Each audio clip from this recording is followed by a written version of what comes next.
show. Keep the adventures alive. Tonight's episode of CANOEHOUND'S Outdoor Adventure Show is brought to you by Kid Products, stick stoves and reflector ovens proudly made in Canada. Algonquin Outfitters, with 5 key locations in and around Algonquin Park to serve your backcountry needs. Salis Marine, keeping you safe on the water since 1999. Ostrom Outdoors, custom fit canoe packs and barrel harnesses. Badger Paddles, handcrafted canoe paddles made to order. And Novacraft Canoes, connecting you with nature in Canadian-made canoes since 1970. Well, hello everybody, and welcome back to another episode of CANOEHOUND'S Outdoor Adventure Show. My name is Dennis, also known as CANOEHOUND. And if this is your first time tuning in on this fine Tuesday evening, well, thank you very much for joining us. For those of you who may be listening after the fact as through a podcast or maybe doing a replay of this show, skip ahead around maybe 7 minutes. You could miss the introduction portion of the show and just get right to the meat and potatoes. I hope everybody's had a great week. I know I have. We're finally experiencing some snow here in southern Ontario. I think winter has finally arrived, and I mean finally arrived. And it's been bitter cold out here in our area anyways. And it's nice to see a little bit of snow falling. For those of you that don't like snow, well, you know what? We need the snow. We really do need the snow. Let's see here. We do have a few announcements before we get on with tonight's guests and some nice chit chat. That's for sure. Let's see here. If you missed last week's show, we were joined by Ben Beauchamp, who is basically a newer, younger YouTuber adventurer. You know what? We had a great evening, shared all kinds of great stories, got to learn a lot about Ben and some of his adventures. We talked quite a bit about his Steel River trip that he did this past summer. Fantastic video. He's got some really good editing techniques and stuff like that. If you happen to miss last week's show, feel free to go back into our past episodes playlist. You'll find it there. The show is definitely worth a watch. And you know what? There's 148 other episodes on there for you to check out. Tonight will be 149 episodes, and next week will be the big 150. So we'll see what we have in store for next week's show, the big 150. Hopefully you can join us for that one. Let's see here. I lost my place on my sheet. You know what? We got our channel members here that I like to recognize all the time. These are people who support the channel. Thank you very much for doing so. I'll let you all drift across the bottom of the stage. We do have a couple of new members, and also I am really lost here on my page. Sorry about that, people. Where are we here? My goodness, did I lose a page? I may have.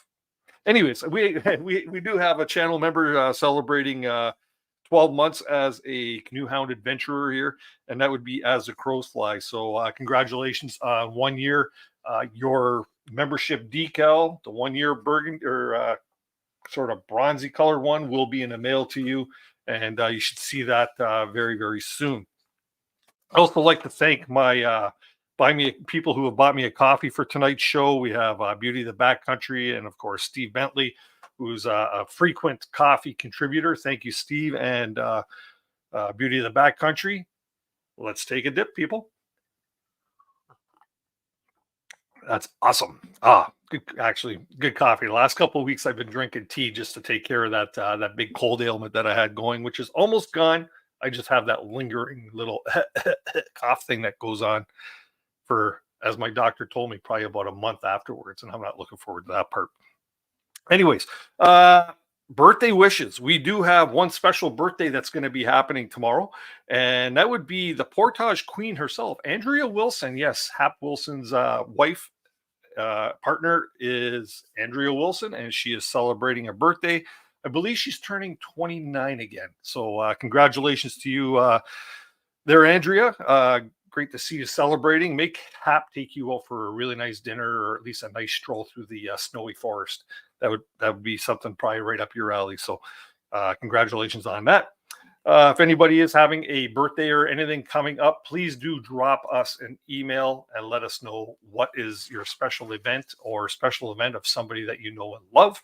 and we will make sure that we get it announced right here on screen. So that's always a fun. Let's see here. If anybody wishes to become a channel member and you want to start receiving some perks like decals and things of that sort, the odd members only live stream, feel free to click that join button that's just down below here. That'll give you all the details on what you need to know. I see that tonight we have got a new channel member, and that would be Derek S Outdoors. And let's see here. I'm just gonna. Oh, I'm clicking the wrong thing here. I am. Man, I'm off to a bad start tonight. Here we go. Derek S Outdoors has become a channel member. Derek, by all means, please do send me your contact information so I can get your perks all started. You can send that to canoehound@gmail.com. That is the magical email address for all the stuff that happens Canoehound Adventures, right? So please do make sure you get that out to us. Anyways, as I mentioned, not a lot of announcements tonight, so let's get right into the meat and potatoes of this this show tonight. Often I will do sponsor what do you want to call it? I guess sponsor highlight shows, so that you can get to learn a lot more about the people who sponsor this show. They make it happen, and they're all sponsors because I really do truly believe in their products, their services, or whatever that they have to offer. And I don't take that lighthearted. I really don't. I wouldn't want to steer any of you in the chat over there, or misguide you or misdirect you towards anything that is not of the best quality or the best service. So when I do promote something, please do understand that I do that because I really do love the product. Tonight we're joined by quite the adventurous couple. Both are formerly active in rock climbing, the solo white paddle playboat, telemark skiing, and backcountry canoe tripping. And not only are they always busy playing in the backcountry, but they're also own and operate a high quality backpack and outdoor gear company called Ostrom Outdoors. I'd like to introduce to you Bill and Ann Ostrom. Hi guys, how you doing? Hey Dennis. Wow. Man, I'm tripping over my tongue on this one all night tonight. Holy cow. Let's you guys got to get me smoothed out here. How's that? We'll try. That's great. There we go. Just get rid of the email. So you guys are out west right now. You're not even in your hometown of Thunder Bay. No, we are in Penticton, BC, and trying to ski lots at Apex for downhill skiing and Nickel Plate for cross country, and doing lots of hiking, and looking after. We're here for 5 months doing a house sit, so we're looking after friends' house, a condo while they're gone, and a cat named Roxy who we really like. So yeah, cool. That's the gig. So who drags who out skiing? Is it you both have a love for the outdoors, obviously? So yeah. So my goal this year is to cross country ski at least twice a week, and I think Bill's winter goal is to get out skiing. Period. Ski. Yeah, I've already been. Well, yeah, and I'm getting back into cross country. I used to do a lot of it, but I've already been out 6 times, and downhill we've been out I think 6 or 7 times, something like that. Like everywhere in Canada, there hasn't been a lot of snow out here, which is extremely unusual. But that changed in the last 10 days, and we've got lots of dump, and we have lots of snow now. And Nickel Plate for cross country skiing, even though they didn't have much snow, those folks were phenomenal in getting it open and really good skiing.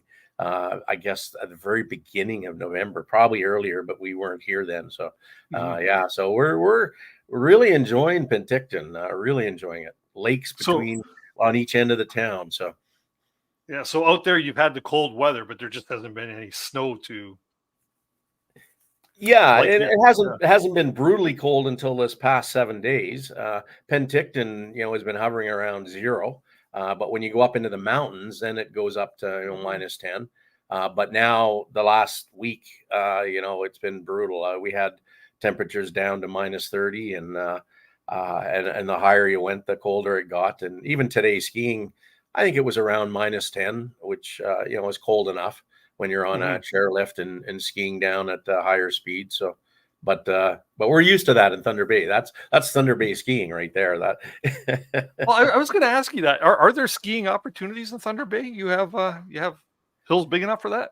Oh yeah, when we were in university, there was 5 downhill ski hills, and now there's wow. only 2. There's Mount Baldy and Loch Lomond are the only 2 operating ones, and they're both really good hills. Some great views and vistas from Baldy, and the same thing from Loch Lomond as well. And to put a plug in for, Thunder Bay is a winter play destination. The cross-country skiing is amazing. Yeah. They've got the Canview Nordic Center, but also the provincial parks are also groomed. So if you love to ski, head up there for a week and you'll be very satisfied. So Thunder Bay's got a little bit of everything for all 4 seasons, really.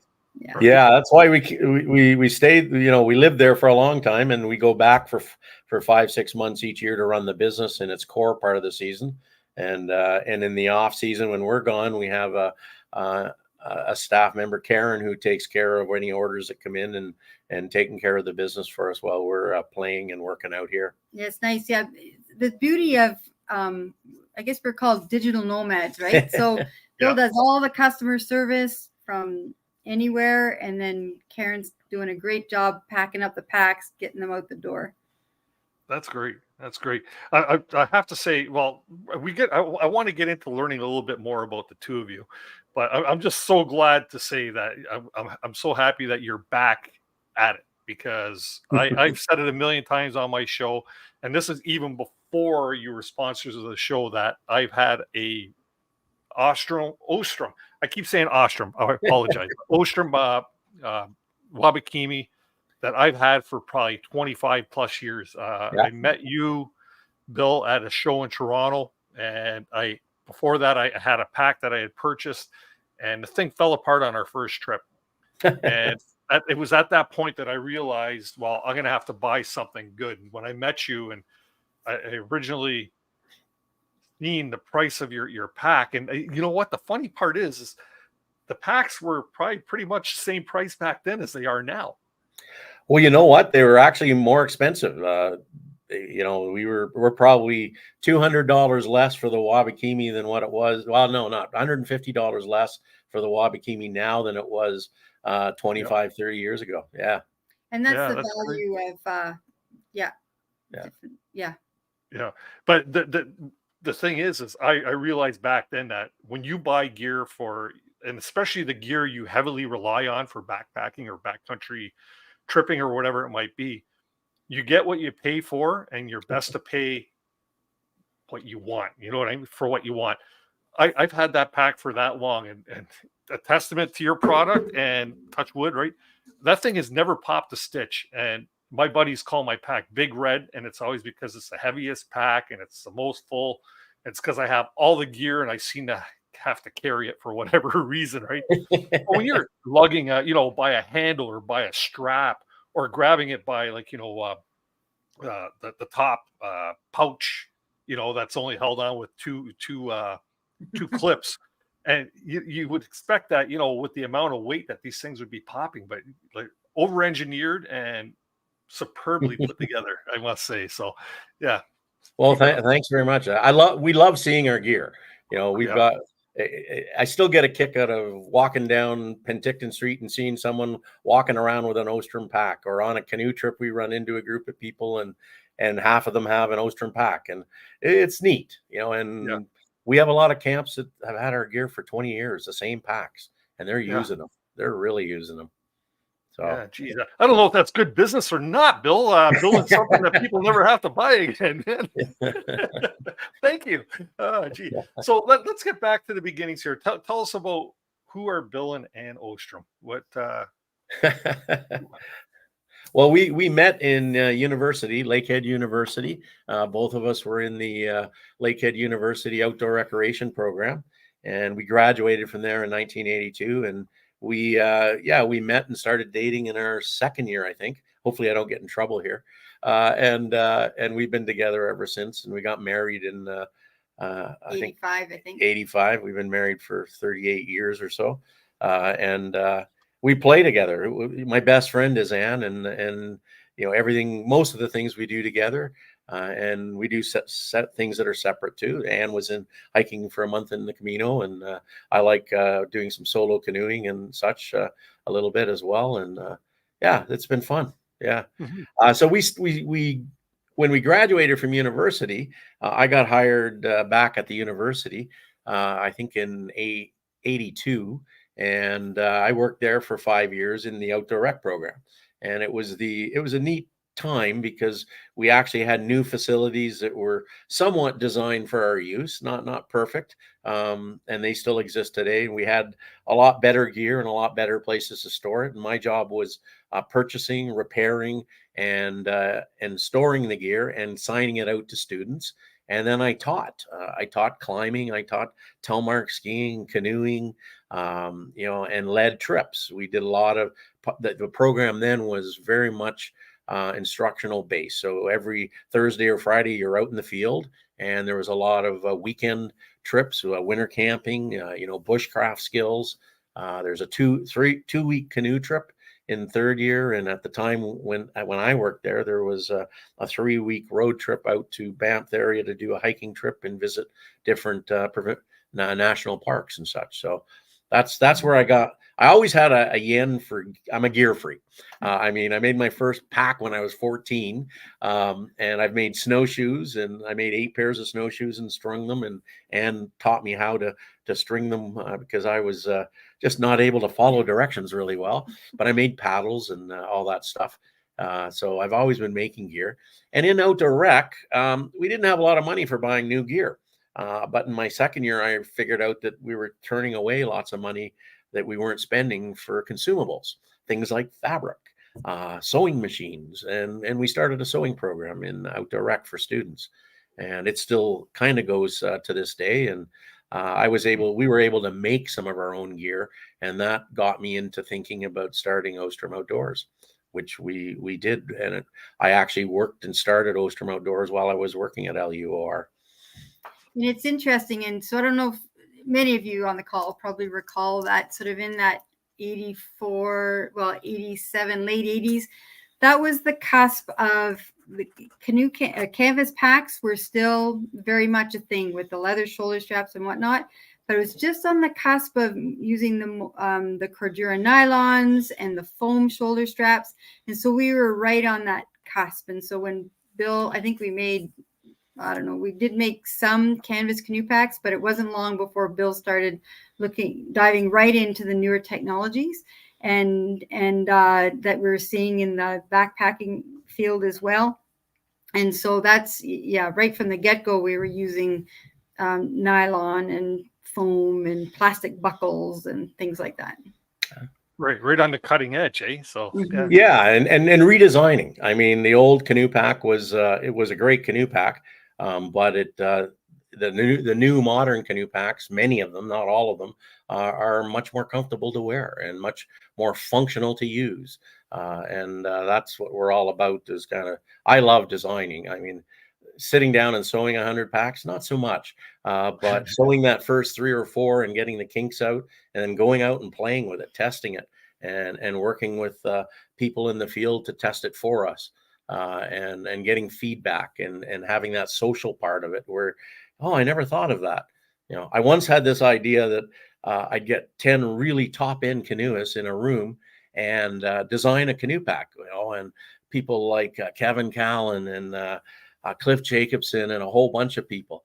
And I think I got as far as individually talking to 3 or 4 and realized that if we all got in the same room, the pack we had would never be able to be sold because there'd be so many features and so many arguments. I'm like, well, that doesn't make sense. This makes better sense.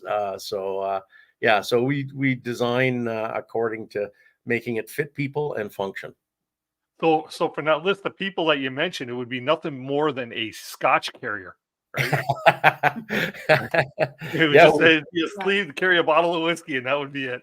Yeah, no, we have it. We had a product a long time ago, the Mason camp table, and we brought it back in the last year.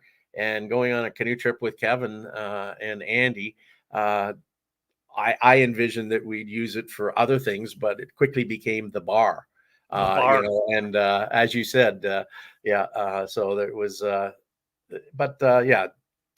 different ways of tripping, and certainly we enjoy having some relaxation around the campsite as well. So That's crazy. So you obviously the outdoors is in your blood because you're still taking it in.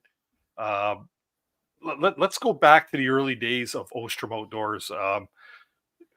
You started by doing repairs and stuff like that, as you mentioned, but how did it turn about that you decided to turn it into a business opportunity? yeah, I think it started in outdoor recreation at the university, but I realized that a lot of the canoeing gear, particularly, we started off with canoeing gear and then expanded into hiking and everything else. But it really wasn't good gear. It wasn't very comfortable, and it hadn't kept up with, say, the hiking industry, where you had internal frame packs, you had contoured shoulder straps and hip belts, and so we started looking at it from a different angle, new ideas, introducing that into the canoeing field, and then it eventually, with other jobs that we got, we had a full line of products, over 36 products, hiking packs, internal frame hiking packs, and 3 or 4 different volumes of day packs, briefcases, stuff sacks, compression stuff sacks. We made all that kind of stuff, and there's no use just making something the same way someone else is making it. I always look at it, if I can't improve it, I don't really want to make it. I Mhm. like having it different or tougher. I don't want to see my packs in the garbage dump. I want to see them on the trail, on portages, and we're pretty adamant about that. We don't make gear that is going to end up after a year or two not being functional. Mhm. Yeah. Well, I'll tell you, you're seeing them on trails because it's funny that I watch a lot of YouTube. I watch a lot of YouTube, and some of the people out there, aside from your brand ambassadors that you carry right now, but I've seen so many opportunities and instances of where your packs are in the picture. It's like Novacraft is a sponsor, but it makes you tend to notice Novacraft canoes over others, right? Or Yeah, you, yeah. you know where I'm going with that, right? And it's so cool to be seeing that whether it's a newer generation of an Ostrom pack or one of the old tried, tested, and true ones that I have, right? Which is a model you still offer. It's the Wabakimi, Yeah, right? and it's the basic core. It's an internal frame canoe pack, and we were the first in North America to come out with that. And it introduced some basic principles from backpacking. A frame that helps carry the weight and transfer the weight down to your hips and your legs, which are the strongest part in your body. And having adjustments to control your load instead of letting the load control you. And the Wabakimi, you wouldn't. Well, you've seen the new Wabakimi. You have one now, and Yep. it's a lot different in looks and comfort. It's Yeah. better, and there's no. I didn't want to come out with the same old Wabakimi. Or if I did, I would. Why would I bother? We came out with a basically one that had new features on it and still does the same task, but it does it a little bit more comfortably and fits a lot more people with the same pack. Having Mhm. the ability to adjust torso length and shoulder strap sizing and hip belt sizing means that anyone that uses that pack is going to get one that's custom fit to them. And Sure. they're going to enjoy the comfort of it and be able to perform a little bit better in the activity they're using it for. Yeah. Now the Wabakimi pack is that one of your more popular packs over the years? Yeah, I would say it is. It's probably not the most comfortable, or sorry, not the most popular. Still a soft pack without a frame outsells, the frame pack. But Is that right? yeah, as an individual pack, I think it's probably right up there. That's for sure. Yeah.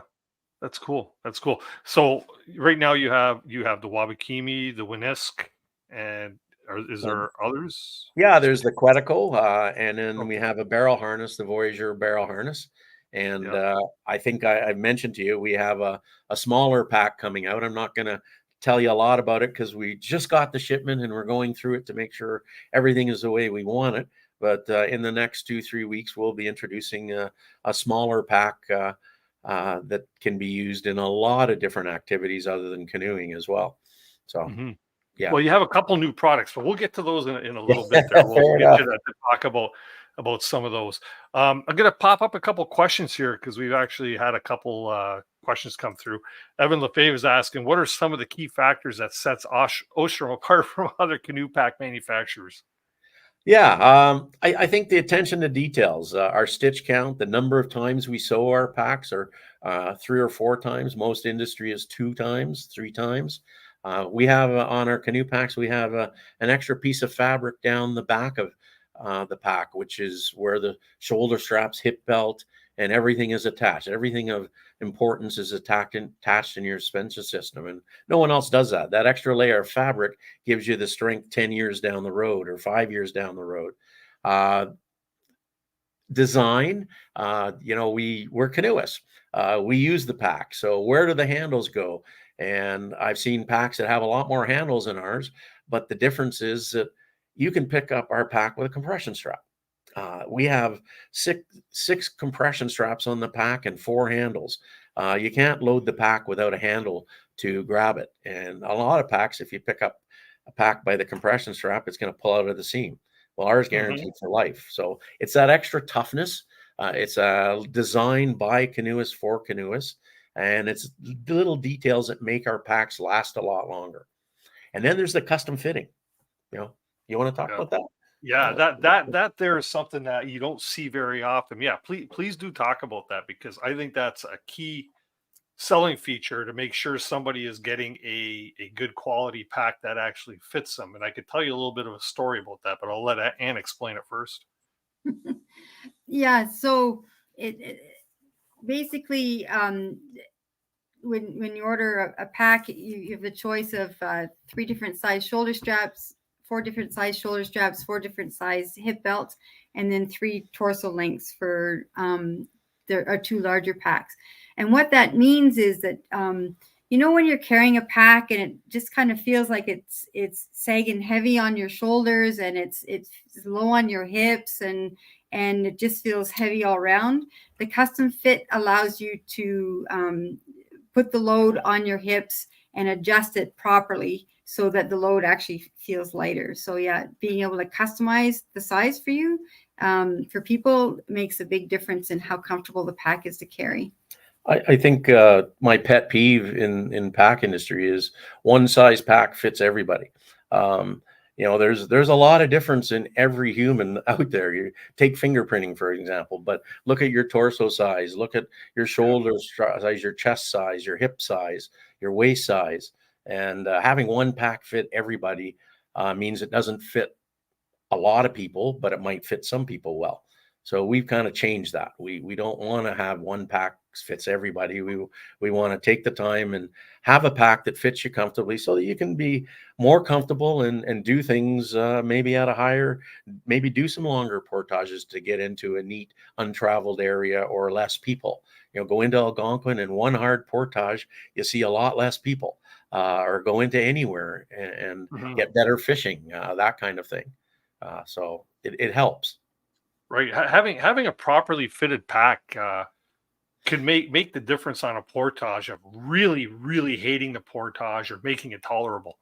Yeah. Right? Because if you compound having a pack that's pulling it backwards and it's digging into you in the wrong spot, or it's too tight around here, or not tight enough, it makes such a difference. It really does make such a difference. The fact that you have something that I know somebody, this was just this last Toronto Outdoor Adventure Show, somebody had asked me about that, and I said, well, you know what, you really got to try on a pack. It's probably a good idea to try on a pack, or have a place that can actually custom fit you like what you guys do. And this particular lady who has a smaller torso, right, most packs are too big for her. Like, they sit way up here, which she doesn't want, right? And she ended up settling on one of your, I think it was the Winnisk. I'm not exactly sure which one it was, but she ended up settling for one of yours because it was adjustable for her. Yeah. Right? Yeah, So, it makes a difference on how you feel, and if you feel better, you're going to be more active on trips, and just less sore muscles at the end. That kind of thing. More energy. And I'm more of an average size. I need a large hip belt, but when I need a small shoulder strap. But for me, the difference is, am I going to have a headache at the end of the portage or not? You know, I'm very prone to headaches, and just being able to adjust the weight and tighten my hip belt and tighten my shoulder straps and have enough adjustment makes a big difference with how I feel. Yeah, at the end of the day. Mm-hmm. You know, Dennis, the Voyager barrel harness I designed so that I didn't have to carry the barrel, so that Anne could actually carry it. And you know, women are anatomically are different than men, obviously, and the barrel couldn't be worse for women. So having a harness for men. Well, for men and women, Yeah. but women in particular with hip differences and stuff like that.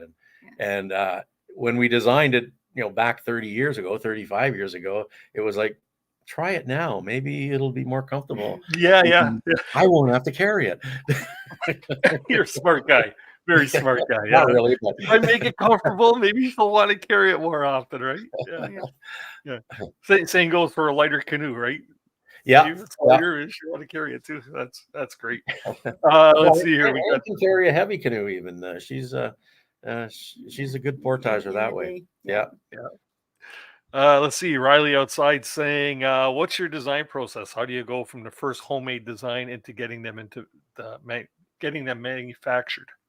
Yeah. Well, the design part is the fun part. You know, I'll come up with all kinds of crazy ideas and then narrow it down to what's functional and what works. You know, a good example of that was working with Paul Mason on the Mason camp table. Oh my God, we had 2-3 weeks of just throwing ideas out. Some of them made with duct tape and cardboard and staples, and some with pipes and wood. And we had so many prototypes. And out of each prototype, you try it, and then you realize, well, that's not really that functional. It's too heavy. It doesn't work really well. It's too hard to produce. But always one little bit might stick around. There's all kinds of things that might be good. There might be 1 out of 30 things on a prototype that are good. So I take the lead and come up with the ideas, and then I farm them out to other people. I don't believe you can design in a vacuum. You have to have other people from different, you know, maybe not all hardcore canoeists. You want to have people that are using it on the weekends. You want to have different people from tackle a different way of doing things. So getting that input into a design is really important, and that's part of the design process. But then testing it. You don't make something, put it out. You make something in prototype stage and you test it in the field, and you make sure that core group of people that are giving you the ideas is actually similar to a lot larger population. And that tells you a little bit about wear and tear and what worked and what didn't work, perhaps for durability or that kind of thing. And so you go to that design and you test it for a season or a month or something intensive like that. This smaller pack that Bill was talking about earlier, he's been designing this type of pack for years, but he made one for himself last year for traveling. 2 years ago. 2 years ago for traveling. And then I actually walked 30 days with it on the Canoe, right? So it's that kind of thing. Come up with an idea, build the prototype, use the prototype, and then go back to the drawing board if necessary. Yeah. That's cool. It's almost like I've heard that story before, because you may be familiar with another one of the channel sponsors, Kid Products. Yeah. They make a twig stove and reflector ovens, right, made here in Canada. And the same process, they started out with their design, they made their prototypes. I think their first prototype was actually made out of wood. It was a one-time use twig stove. And they just went through all the steps. They did it. They tried it out in the market. Then they go back to the drawing board, make sure, until they finally had a product that they knew was, very worthy of selling to the market, So and another mom and pop type of business, much like your own here. So, and what's interesting is that Bill, because I'm not the designer in the crowd, is always paying attention to what's happening in the industry. What are the new fabrics? what's new plastics, new buckles, new materials for buckles, new foams, right? What foams are better that don't break down. And so it's what are new innovations in terms of comfort and load control. And that all, he's always got the finger on the pulse of what's happening in the pack industry, right? Both backpacking and canoe tripping. So it's pretty interesting. So that's also part of the design process. She says it's pretty interesting, but it drives her crazy. Well, That's cool. Yeah, because there is always new technology coming out with fabrics and all these other things, right? I just made myself familiar or more familiar with your YouTube channel. Don't have a lot of subscribers, but maybe after today's show you will. But it's really cool because you do go on there and you outline, how to fit a pack and how to properly assemble your straps and stuff when you get it. When I got mine, all the stuff was already installed on there. So I don't know why people would have to install it themselves, but I'm not sure if that's how they're always shipped, installed like that. But actually, what's interesting is that, just to reassure people, the pack comes installed, but the shoulder straps and the hip belts are on it. On the off chance that perhaps you needed to buy a small set of shoulder straps for your teenager, right? Those instructional videos are there so that you can swap them out. Okay, so if you've got a large set of shoulder straps, but you want your teenager to use it, then that's why those instructional videos or you're loaning your pack out, or yeah. Mm-hmm. Now there's a great idea. I can get the small pack straps, and I can get my grandkids to carry my pack for me. Oh yeah. I'm thinking along your lines, Bill. I see. I'm learning here. Oh, that's great. So let's get into some of the other features. You mentioned a few features like the extra material down the back, the aluminum stays and stuff like that. How have things transitioned over the years, as far as, like you mentioned the old canvas packs versus, maybe like an old Duluth pack or something versus what is being produced nowadays by you? Yeah. So, I mean, I think a big thing that changed my philosophy on design was I got invited to a conference on load carriage, which basically means a conference on packs. And it was military orientated at Queen's University. And I ended up getting the contract to design the new Canadian military rucksack and the small pack system. And I worked with Queen's University and DCIEM, Defense Civil Institute of Environmental Medicine, as it was called then. It's changed names now. And we're talking pure science and testing equipment. We had a robotic simulator that Queen's had designed that you could put a piece of clothing on, you could put a pack on, and the torso could be programmed to move and imitate a person walking. And there was sensor pads over the entire upper torso with a skin-like material over the sensor pads. And if you touched it, it felt like skin. But any pressure whatsoever, a seam in your shirt, a button or anything could be picked up on that pressure pad. So when you put a pack on, you could measure pressure points. You could measure where the hot spots were, where it was uncomfortable for a human person. And I had a budget, it was like it being a kid in a candy store. They said, well, here's a budget, go out and buy some packs. So in other words, here's $10,000, go out and buy all your competition or packs that you have never seen and you want to test. And we tested them on the simulator and came up with basically a baseline of what worked. And it wasn't necessarily one pack worked. It might have been shoulder straps from one pack were significantly better, or, all those kind of things. And being able to put a shoulder strap on a piece of equipment that would test the curvature, the shape, maybe different materials. We found out that using a soft material, then a denser material, then a really hard material like plastic or really dense foam eliminated all the surface hot spots on shoulder straps.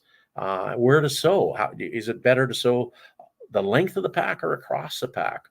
It was insurmountable what I learned in the 2 years working with people and the theory behind it and the science behind it and how to carry your weight properly. really influenced on what I did when we manufactured the packs, and now it's, what I put into our technical data package. If you're going to make a pack, here's what I want you to do. Here's the materials I want you to use. Here's the stitch count, the thread, etc., etc. And that was all influenced from that part of it, especially when I got introduced to science. I remember early on in that, talking to one of the professors, and he went on for probably maybe 2 or 3 minutes about load control. And I remember I had to say, Tim, I didn't understand a single thing you said. Could you dumb it down 100%? And he did. He was a really good instructor. And we all got together as a team and learned an awful lot, about load control and designing a pack for our Canadian soldiers that was, technologically way ahead of its time and carrying really abusively heavy weights. So, yeah. And so the That's biggest cool. innovation, a canoe pack is still a bag, right? It's a box. It's a box. But it's the biggest innovation over the last 30 years. And as Bill mentioned, the science that came out of Queen's University is the design of the shoulder straps in terms of shape and types of material, and the design of the hip belt, and how to mix and match sizing so that you can carry the load better. And so that's the biggest innovation.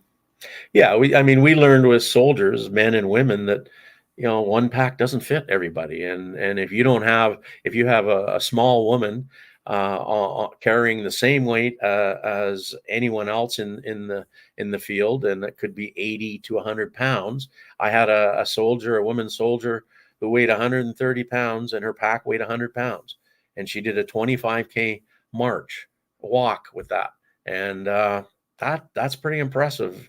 But having something that fits you gives you a better chance than having something that doesn't fit you under those conditions. And then dumb it down a bit. On a long portage or a tough portage, the same thing applies.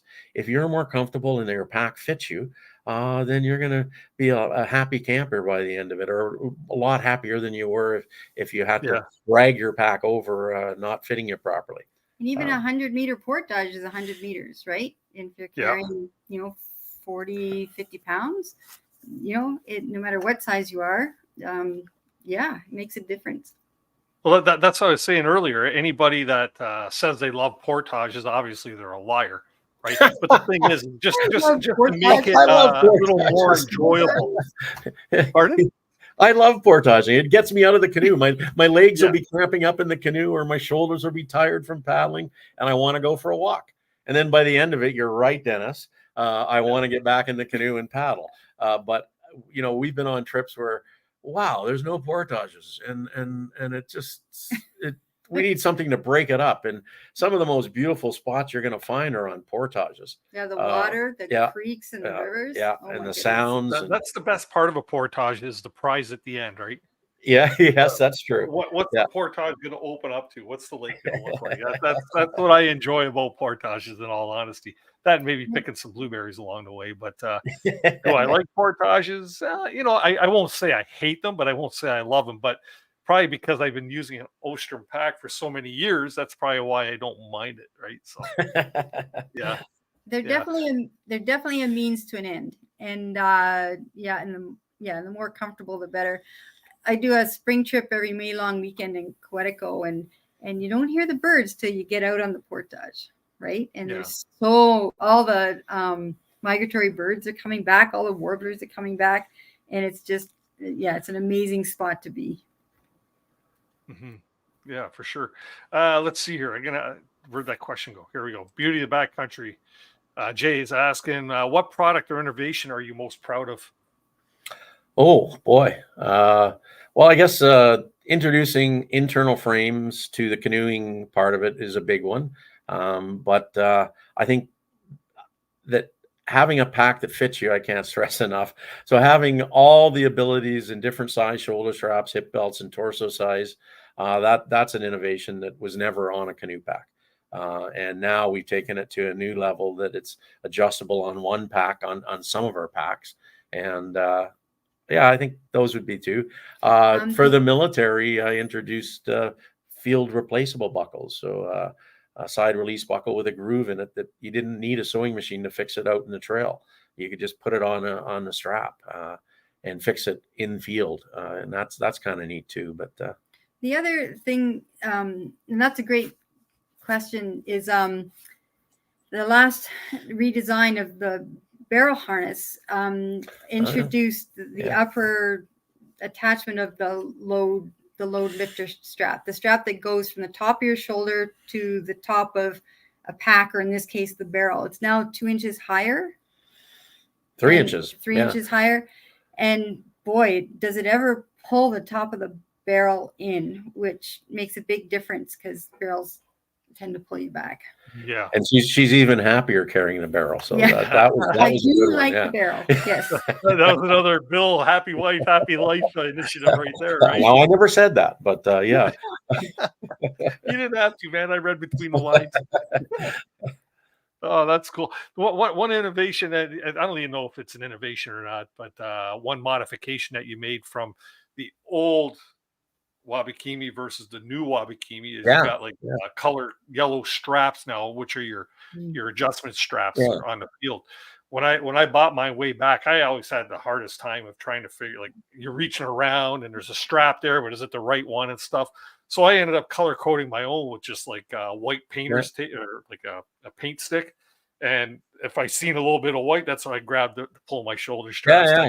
Oh, that makes sense. Yeah, so the load lifter straps, the yellow straps, we've been doing that for a long time. So your pack must be really old, Dennis. It's old, man. I told you, it's got to be 25, maybe even 30, close to 30 years old. So, well, when we made the old Wabakimi, we made it from your measurements. And so if you were a 24-inch frame, that pack was made to a 24-inch frame. It was good for you. If you had a person that was taller or longer torso, it was useless. You couldn't adjust it. It was one pack fits you. And the new pack has an adjustable torso length. So you're talking that smaller person who purchased one of our packs, she can put the torso length down to small. But let's say she has a son or a friend that is 6'6" and has a long back, you can adjust that same pack up to a longer torso. So that's good for families that maybe have growing kids or husband-wife teams that sometimes, one person's going to carry this pack, and then for the next 2 days, the other person's going to carry it. Well, you can adjust it in the field. It takes you 3 or 4 minutes to adjust it. It's not a real quick adjustment.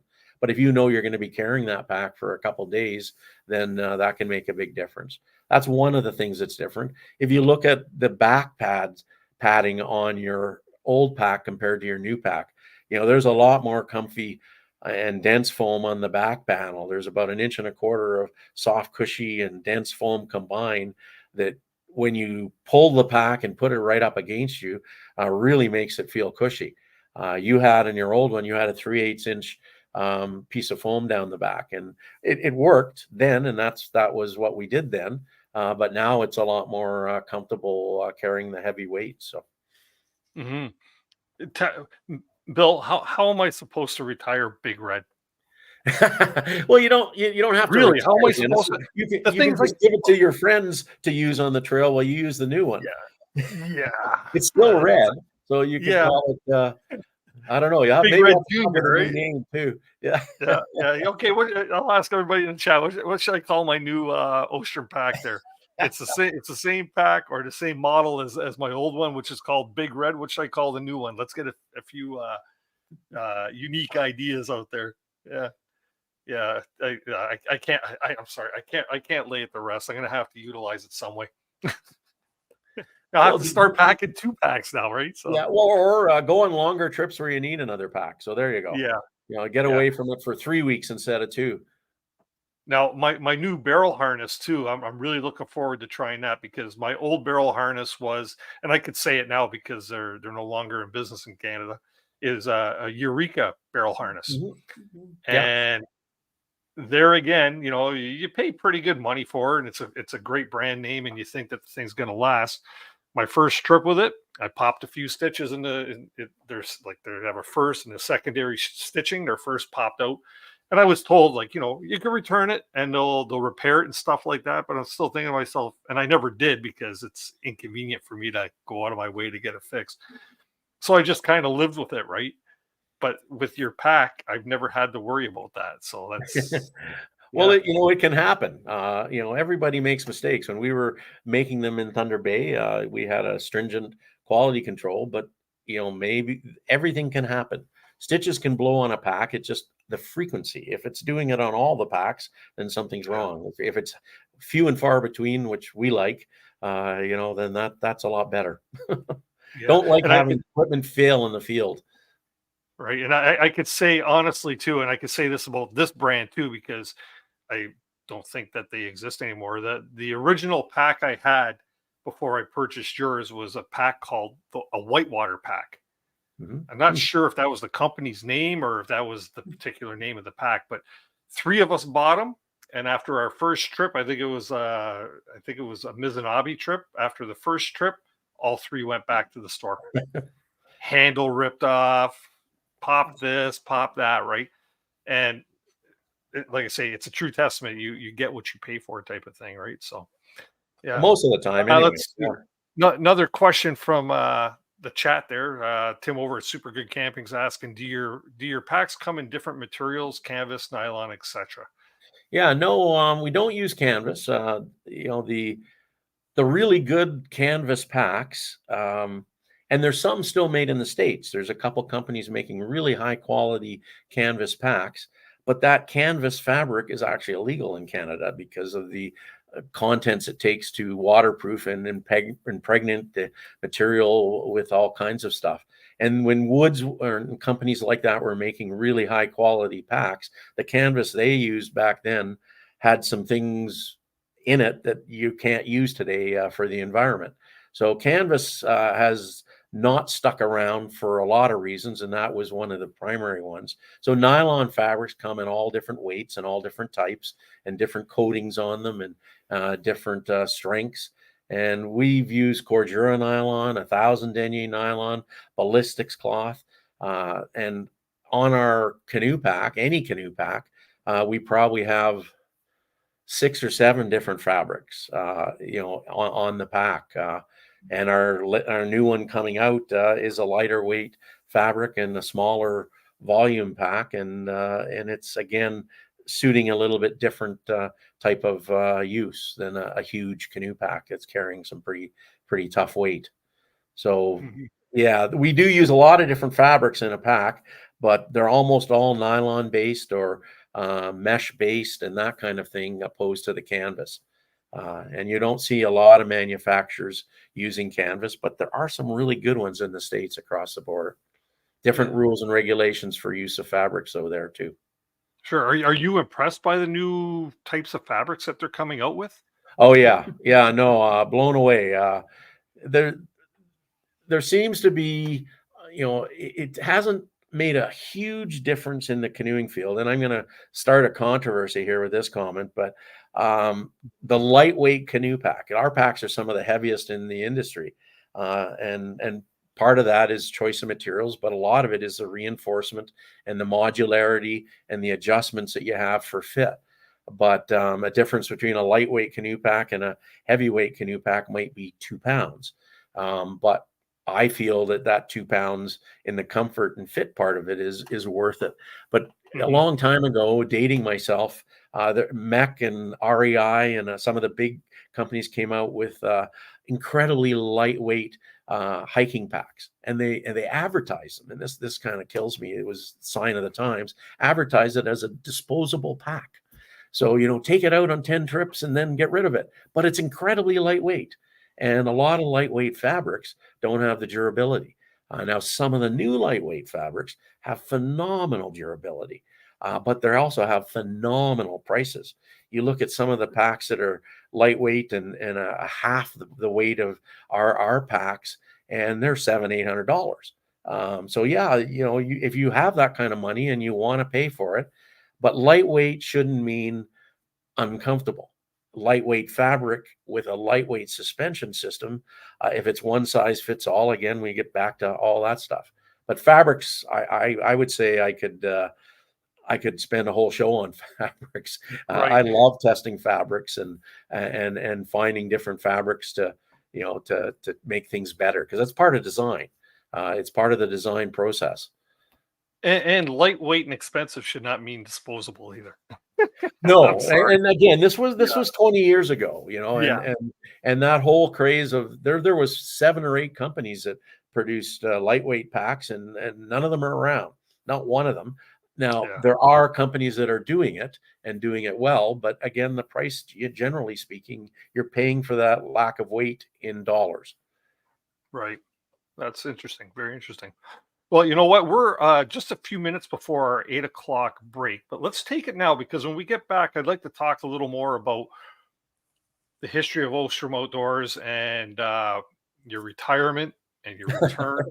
And then I'd love to get into a few things about, you know, the do's and don'ts with backpacks, and then maybe we get into a little bit of your canoe tripping. Then maybe I see that we got a couple of your brand ambassadors here in the chat too. If they'd like to pop up after the second half of the show, maybe we'll get them into let's see what they like about your packs. Fair enough. Alrighty, so we'll see everybody in a few short moments. Time to get rid of a drink or get yourself another one. So we'll talk in a moment. There's nothing like being out there. For over 50 years, we've been connecting people with nature by building classic Canadian canoe designs using the best materials available. We built a reputation on durable, dependable canoes that allow you to focus on what's important, whether that's unplugging in remote wilderness, spending quality time with your favorite people, or nailing the perfect line. Visit novacraft.com to find the perfect canoe for you and locate your nearest authorized dealer.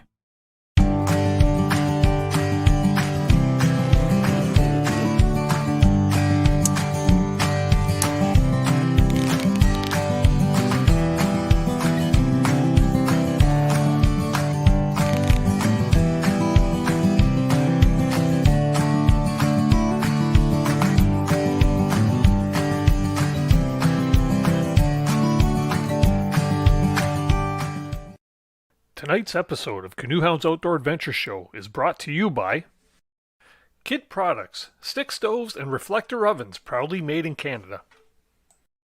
Algonquin Outfitters, with 5 key locations in and around Algonquin Park to serve your backcountry needs. Salis Marine, keeping you safe on the water since 1999. Ostrom Outdoors, custom fit canoe packs and barrel harnesses. Badger Paddles, handcrafted canoe paddles made to order. And Novacraft Canoes, connecting you with nature in Canadian-made canoes since 1970. And welcome back to the second half of CanoeHound's Outdoor Adventure Show. Tonight we have special guests Bill and Ann Ostrom from Ostrom Outdoors.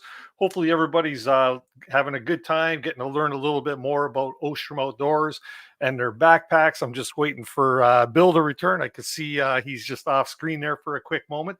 I'm going to really quickly post a link in the chat here for anybody that might wish to have a question. But the first people I wouldn't mind bringing up on panel here are those of you who are actually Ostrom Outdoor ambassadors.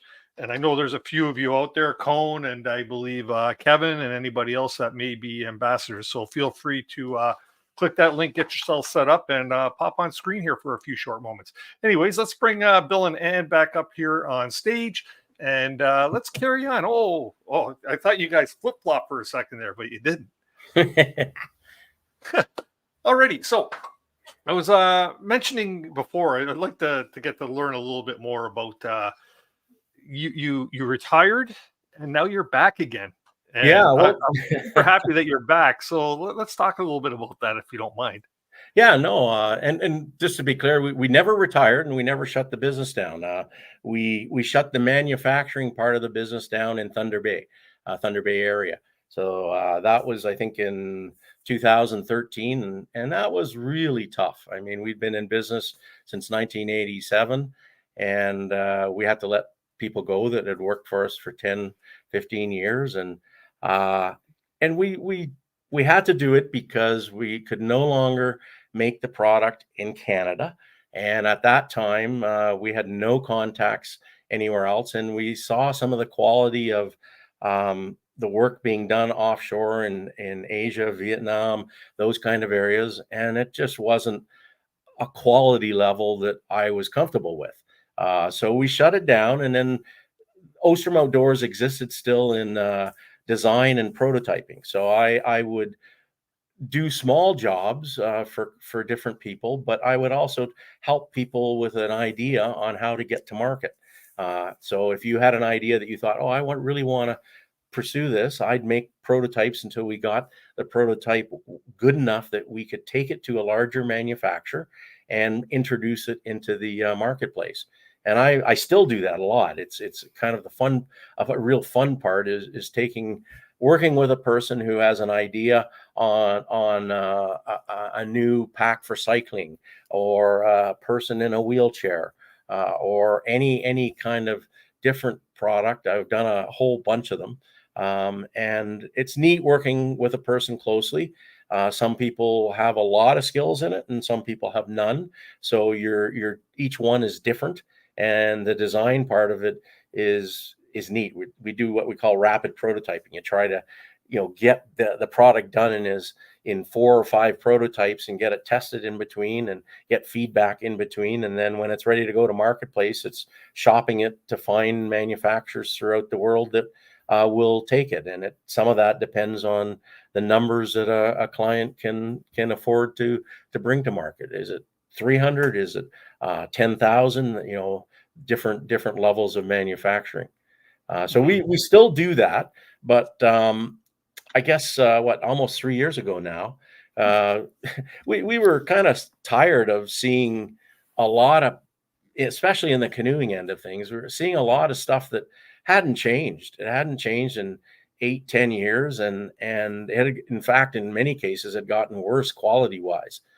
So we saw an opportunity to get back into the canoeing end of things, and which has still always been our passion. We still do a lot of canoe tripping every summer, and we had developed in those 7-8 years or 10 years that we were shut down. I brought a lot of clients to the market, so I had now contacts working in Asia, working in China, working in Vietnam, and I knew the process. I knew that you can get good quality if you give good input. And if you don't give any input and you just send them a sample, the sample you're going to get back is not going to be the quality that you sent over. It's going to be how they think they can make it with shortcuts. So we learned quickly with the rapid prototyping that after a certain stage, we'd send it to a different group of manufacturers, sometimes in the States, sometimes offshore. And just sending the product to get it replicated didn't work. You had to send what we called and developed a technical data package. And that tells what material to use, what webbing, what buckles, specifically where, how, stitch count, the type of thread you use, and then an elaborate group of photographs with it to show you close-ups of what we're looking for.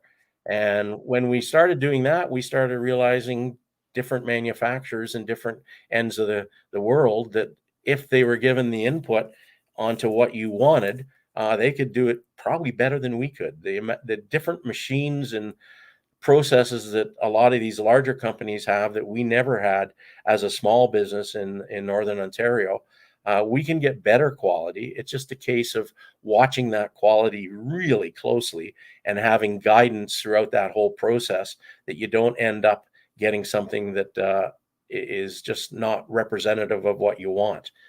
So that changed things dramatically.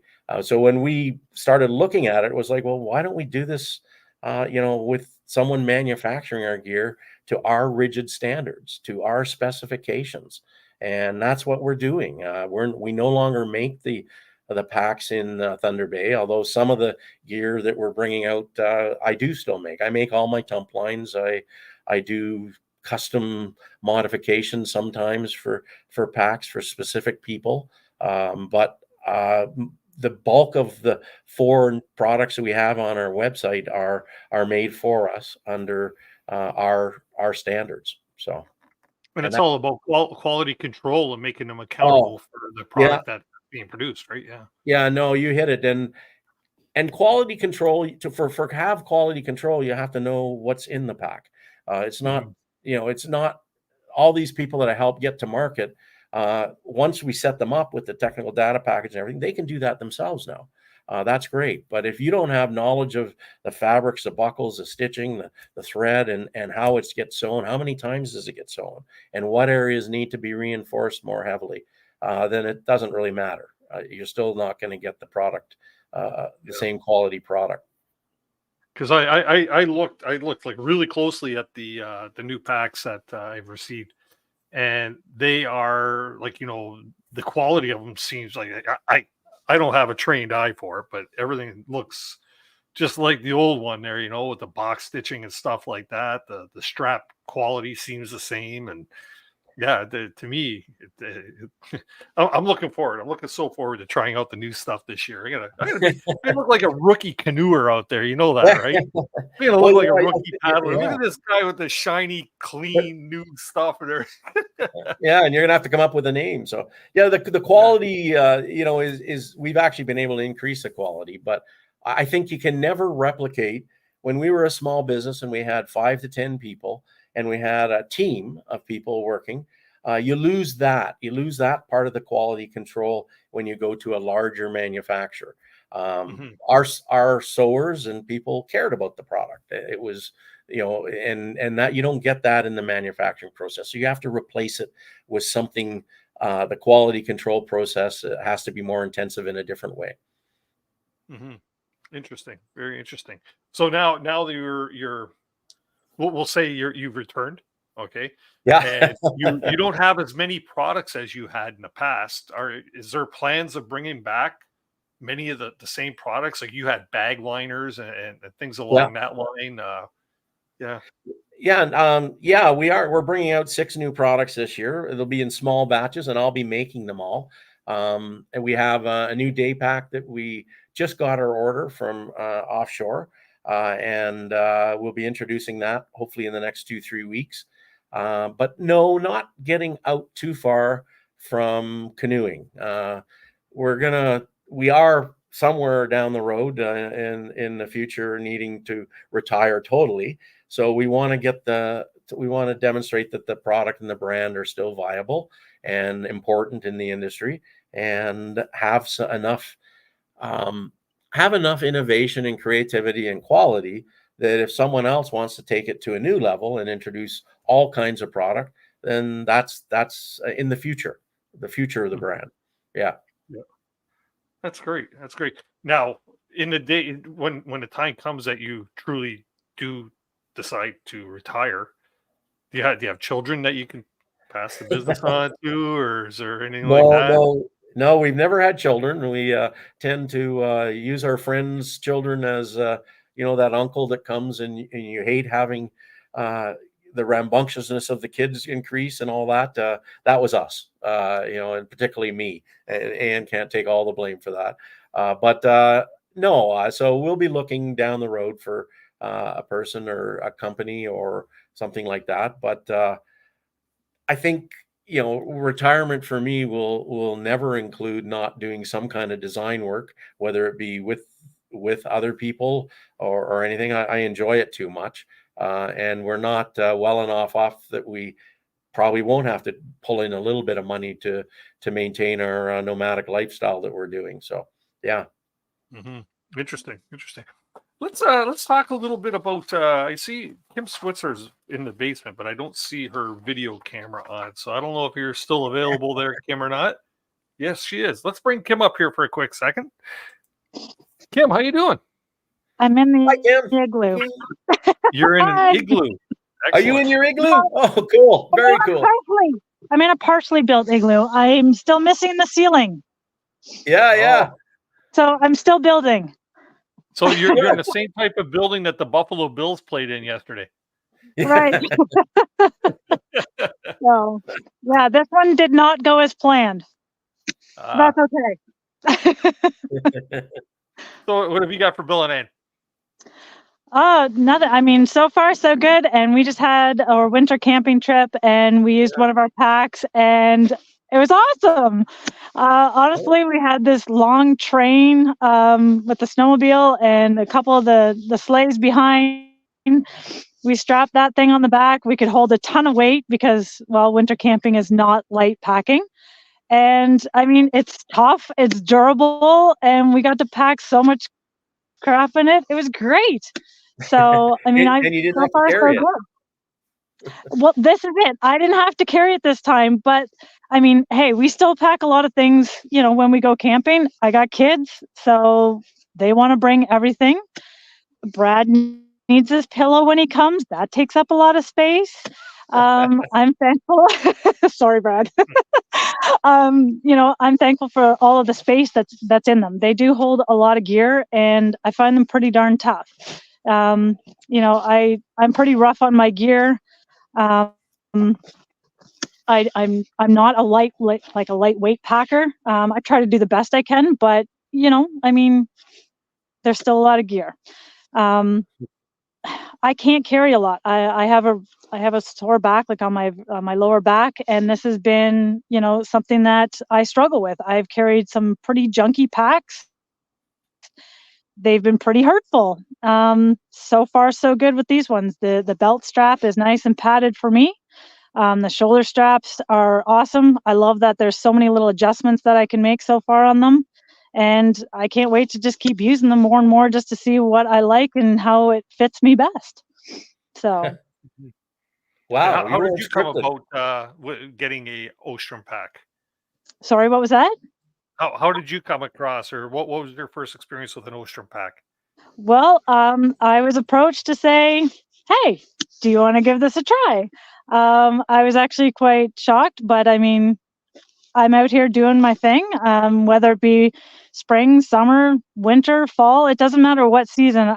I'm out here doing my thing and canoeing and igloos, and you got to haul your gear somehow. So I guess if you want to know how gear stands up and you want to put it through all the tests of every single season, then I can help you figure that out. There you go. Dennis, one of the things when we approached Kim, it was out of the blue. We still haven't met Kim. I know. And hopefully we're going to remedy that this spring. But it was just the diversity. I mean, I love the fact that Kim builds igloos and teaches people how to build igloos. I love the fact that she's working with Ray Kettlewell to build her own canvas canoe.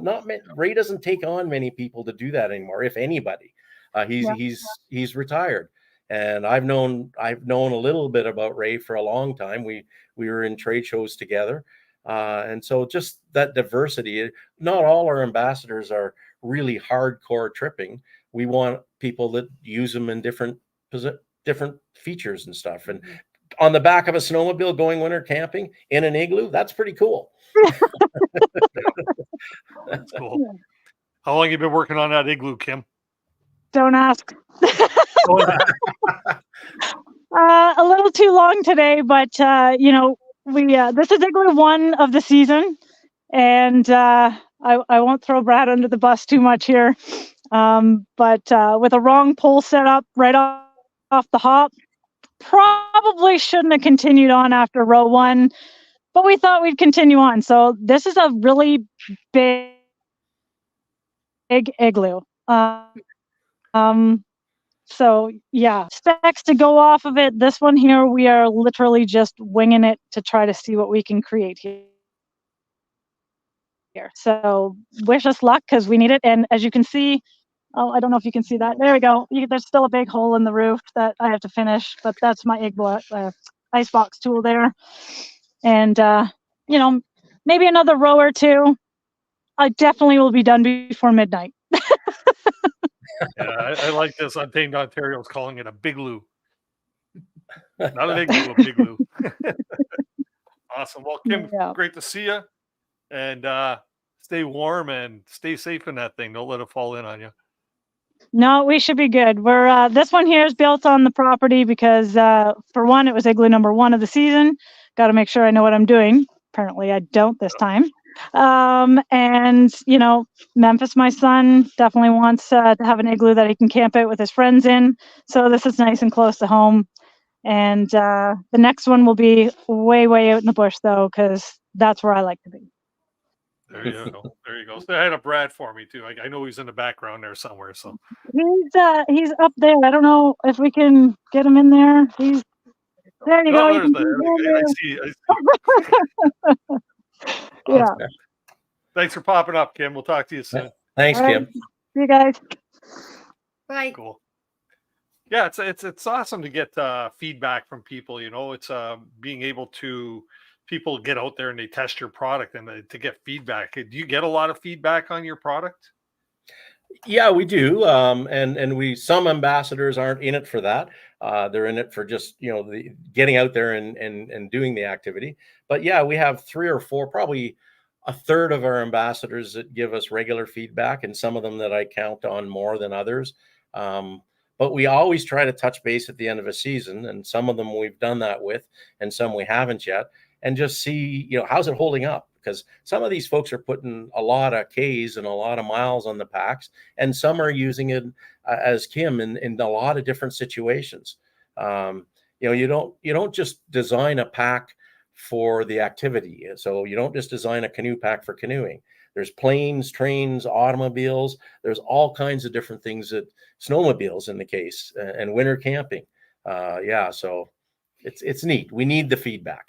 Yeah, and David and Leah Jackson, I don't know if you follow them, but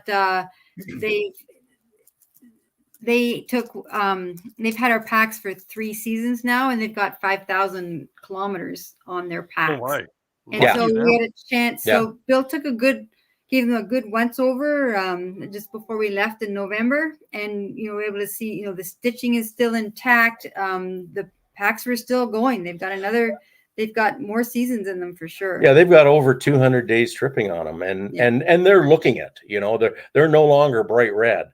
And there has been, some things that we're looking at and saying, well, we should do better there. But that's a lot of tripping for the average person. Nobody's doing that. Yeah. They're one of the very unique couples and people that are doing that. That's very cool. Well, we have another one of your brand ambassadors in the basement here. Let's bring him up because he's a regular on the show. He knows exactly what to do here. We got Kevin Wright from Kevin Outdoors. How you doing, Hey, Kevin? Hello, guys. I figured I Hey. had to represent Thunder Bay tonight. Yeah, you don't guys have a are like question. neighbors, I have a right? question. Sort of, yeah. Thunder Bay's a small enough town that if you don't know somebody, you know somebody who knows them. I guess I do have a question. Do you remember these colors on your packs? yes. That's My an old buddy's I got a have a lot of the purple newer one. packs, but yeah, back in the 80s, Bill and Ann made these colorful packs. This is my wife's pack. It's 30 years old, still going strong. So I got about 10 of your products. So when Bill asked me to be an ambassador, it was a no-brainer because the stuff is bulletproof. It lasts forever. My buddy's got a purple one. Oh yeah. And another buddy's got a green one. So, but the purple one, I think he bought it because it was, I think it was less expensive than the red one. Probably not, but yeah. Well, I like to see some of those retro colors come back on the barrel harness. Like the barrel harness has a purplish color to it. It kind of, anyway, it goes back to the history of the product. So I remember going into your store when you had a storefront here in Thunder Bay. I was a student, and I was looking at these expensive packs, and I bought a few. I still have my camp special. I'm showing off the ones he doesn't sell anymore, but I have the camp special, which is the simplest no frame canoe pack you can imagine. It's been on a lot of trips, doesn't need replacing. So yeah, good stuff.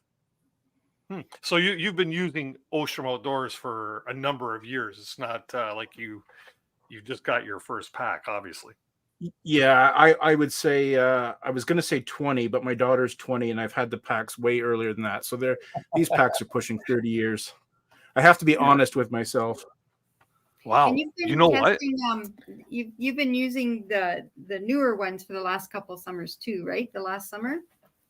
Yeah, absolutely. Yeah, I took the newer packs up to St. Raphael. Did a trip up there with the big your biggest one, is it the Wabi Wabakini, right? Kini. Yeah. Yeah. So Thanks, Kevin. and a You barrel just as well. give a great way to gauge how old my pack is, because my daughter is 31 years old, and I had that pack before she was born, so over 30 years. Yeah. Yeah, Yeah. absolutely.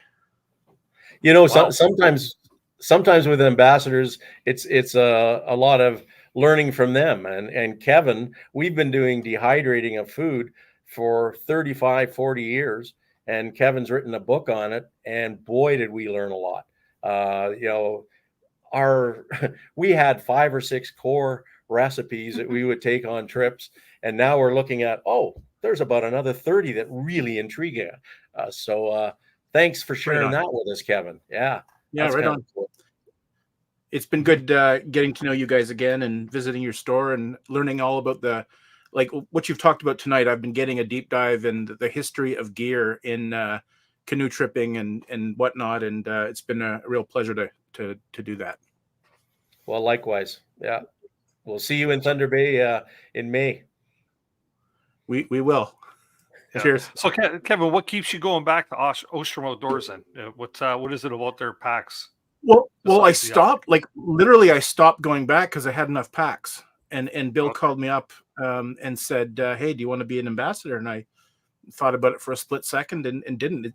I joked with Bill, it's like curling stones. I once heard a guy in Scotland who makes curling stones, and he says, "Yeah, we only have one-time customers. Like curling stones last 50 years, so people don't come back and buy another set of curling stones."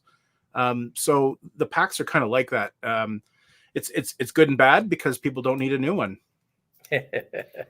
So you did a review of the Voyager harness, right? Yeah. And so, yeah. Yeah, really like the harness. Super comfortable. Like the padding. Earlier in the interview, you talked about how much padding in the inches. It's variable as you go around the barrel, but there's, barrels kind of suck to carry. They're hard on your back, and the barrel harness is very, very good at protecting your back and your spine from all that abrasion of the barrel on your back. Yep. Cool. Very cool. Yeah. Oh, I thought you were going to say something, Bill.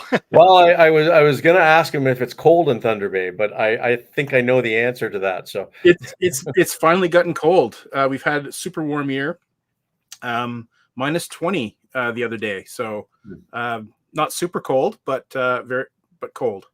That was the high, minus 20. Yeah. Cool.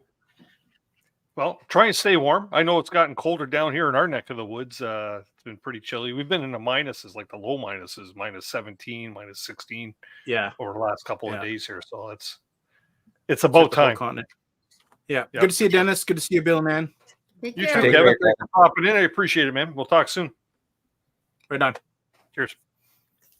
So let's share a few tips with people on proper ways to pack a canoe pack. There are proper ways to do it, as some would think, and then I'm sure there's ways not to do it. Who wants to take the reins on this one? I guess I will. Yeah, go ahead. Yeah, so if you just throw all your gear into the pack, you can expect that even the best suspension system, the best adjustments and the perfect fit pack still isn't going to perform really well. If you take the time to put weight in different areas of the pack and pack it according to a lot of research and science that's out there, and a lot of this did come from Queen's University, but also all over the world, then it can make a huge difference even carrying a poorly made pack compared to a really well-made pack. So the basic premise is the same for backpacking, for canoe packs, or for your day pack. If you can put lightweight stuff in the bottom third of your pack, front to back, the bottom third, and then if you divide the vertical part of your pack into the front, into the back, which is next to your shoulder straps and right next to your back, that's where the heaviest items should go. Your fuel bottles, your heavy food items, anything that's heavy, put up high and closer to your back on that platform on the bottom that's lightweight and medium weight gear. It might be foam pads, thermarest, lightweight fleece, things like that to build a platform. And then the part of the pack that is away from your back, you want to try to keep that as much as possible lighter weight gear. And we do have a YouTube video that describes it a lot better with pictures than I did. But having the weight in the proper areas can increase the comfort level dramatically, even if you don't have a fancy pack to take different adjustments in it. It makes a big difference in the level of comfort you're going to have, regardless of the technical stuff on your pack. And it's interesting, and just I believe we have a blog on it, not a YouTube, not a video. So there's a blog on the website.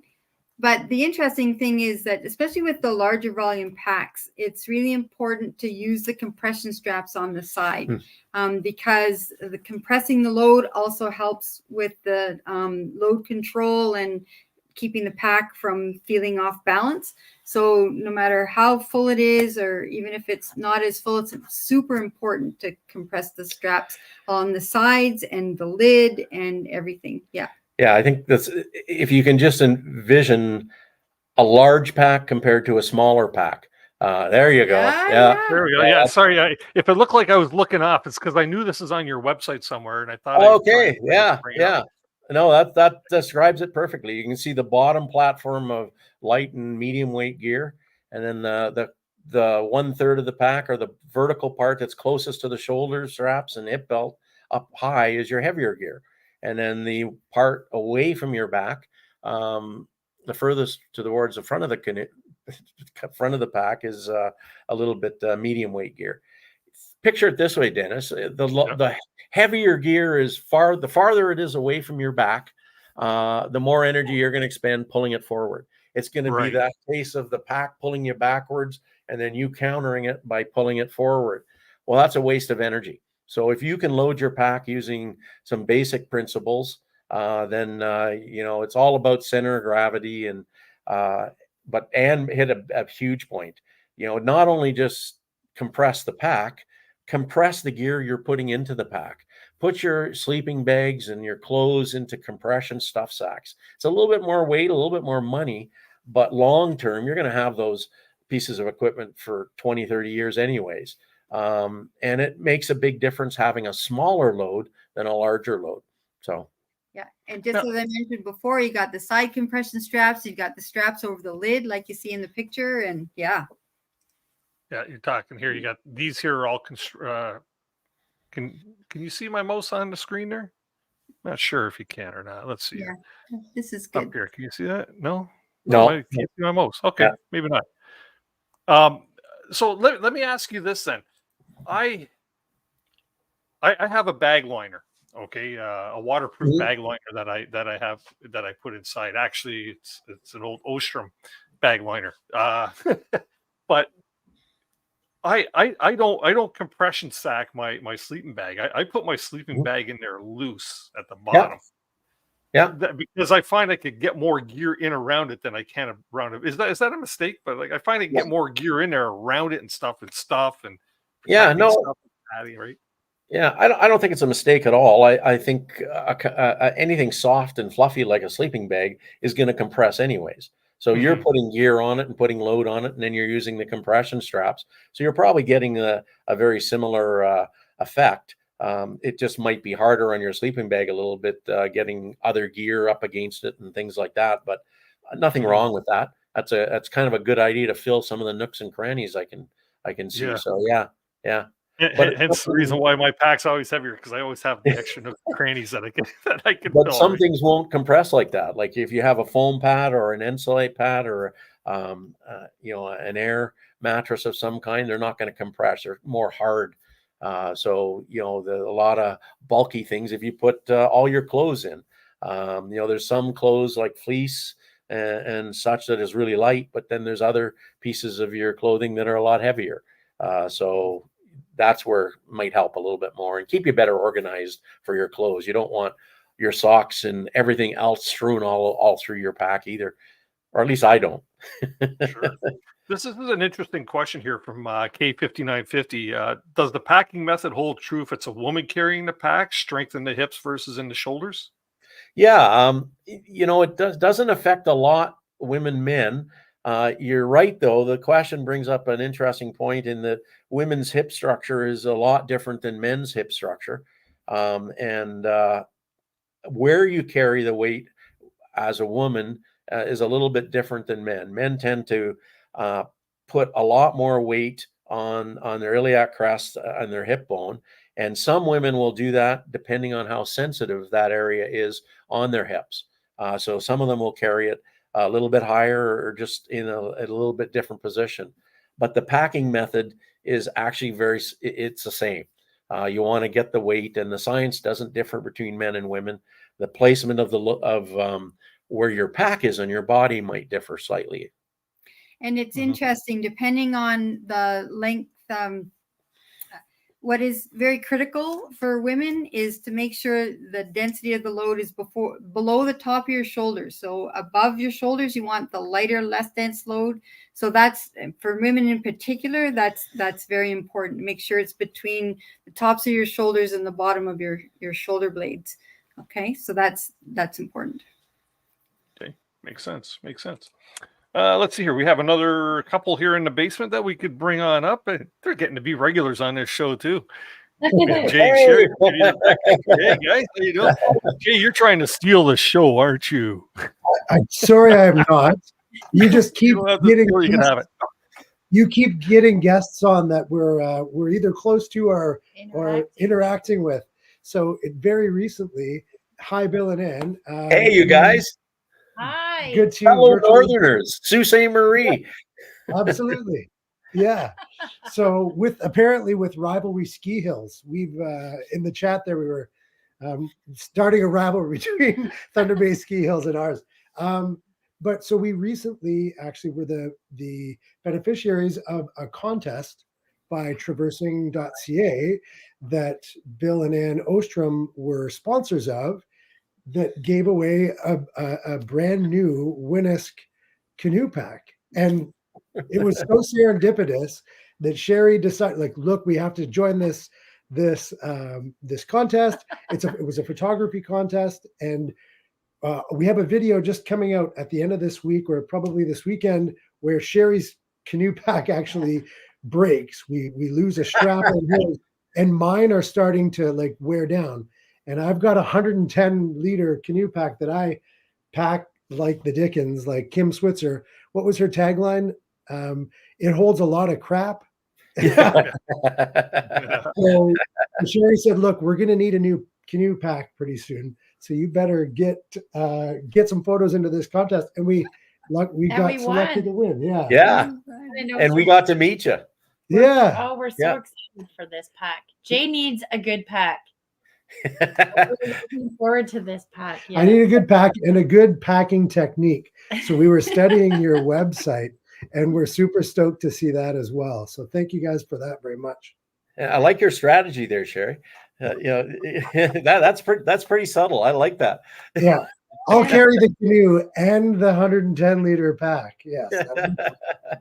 Well, a lot of times Jay will carry the canoe and my lighter pack. So sometimes I carry his pack. Also true.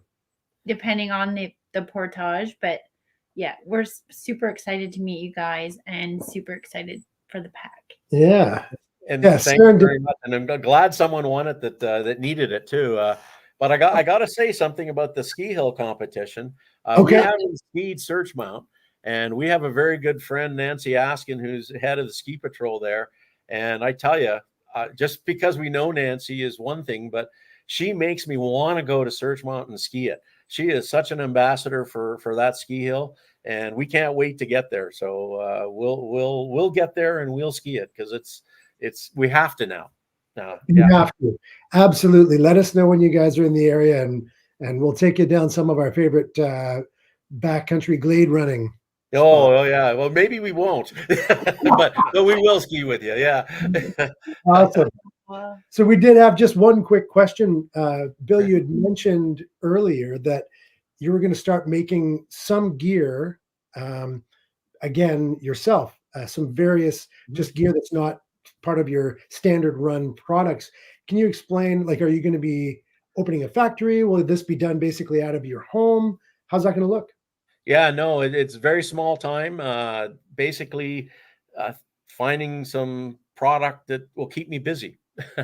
As if I'm not busy enough sometimes. But so I'm making a small briefcase that we used to make, and it's easy to make, and I can make it myself. I don't have any sewers, but we have in our warehouse. It's more of a office place. We have a couple industrial sewing machines that I do a lot of design work on, and personal stuff too. I make a lot of gear for myself, and that's where I'll make it.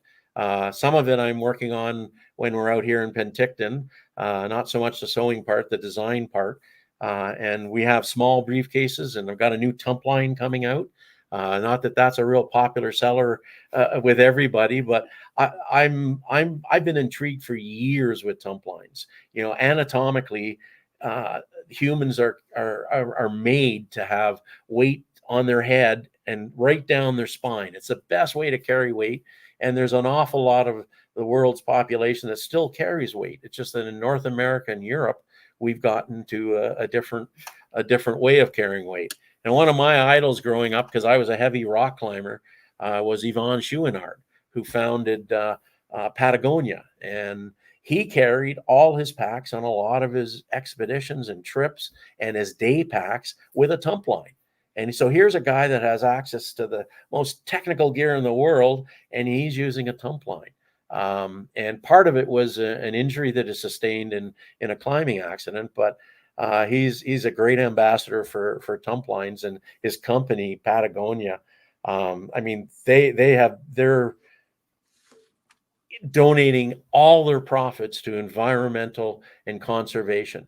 The company has now been turned over that's its job. It's not generating profits, all their profits. I mean, what a guy to you know, he's a person I really respect an awful lot. So we have actually 4 other new products that I'm not going to share yet because they're not quite ready, and I got to make sure I have them. But those are 2 of the ones that are coming out. We have a new pack coming out that you'll see in the next 2-3 weeks, hopefully, on our website. So. That's fabulous. One of the questions, just as an aside, you had posed in the conversation back and forth, Bill, was if we were interested in a tump line for the Winnisk pack, and we were, and I was wondering, is it something that's common that people who also portage canoes also use the tump line? Like, does that interfere in any way with the pack? No, it doesn't. It depends on the person's body size and your canoe a little bit too. But generally speaking, no. You might not. So I always stress with tump lines, there's the cautious side. Yvon Chouinard, when he decided to try tumps, was because the Sherpas on his expeditions were using them, and then he tried it and really liked it. But he did a lot of training with his neck muscles and strengthening those. You know, the modern person isn't a voyageur from 100 years ago. We don't have the neck muscles. We don't have that capacity anymore to carry an entire pack with using our neck muscles.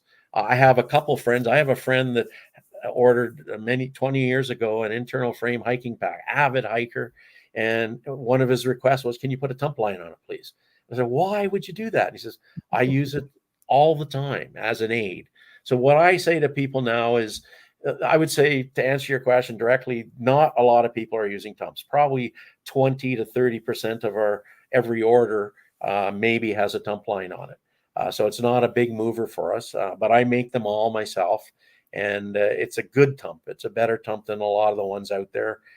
But at the same time, use it cautiously. If you're on a really tough portage with rocky footing and everything, maybe you should take your tump off. Just flip it off your head and concentrate on the trail more so that you don't injure yourself. A lot of camps still use tump lines, and some don't, for that very reason, the safety component of it. So that's something important to keep in mind these days. But it's a great aid. It's a great tool for, if you're doing a really long portage, you don't necessarily have to use the tump the entire portage. You can get to that point in the portage where, oh, my shoulders are starting to hurt and I've done everything I can. I've changed all of my stuff. Well, pop the tump on and give your shoulders a bit of a rest for 300-400 yards. Or if you're really got strong neck muscles, then you can use them more. But I love them. I love it as an aid to portaging. Bill, you showed me a prototype of a new tump that you're. Did you want to show that or? I can try, but that left-right thing on the Yeah, camera left is right, right is left. yeah. I'll put you Yeah, full so screen for this. it basically it's the shape of it that's different, and it's wider.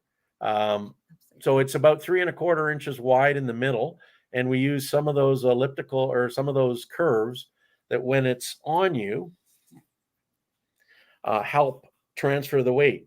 And it's not made to be as the old tump right on your forehead. It's made to be up a little bit or up on top a little bit more. You see that right left thing? That's kind of, I'm pulling a Kevin Callan here, but You use your lovely wife as your reference for which way. yeah, there we go. No, she's not going to do it.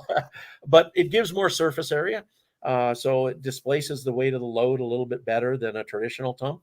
And it's got some neat ideas in it that I've just had fun playing with. So we're going to have that as an option. It'll be a little bit more expensive because it just takes more time for me to make it.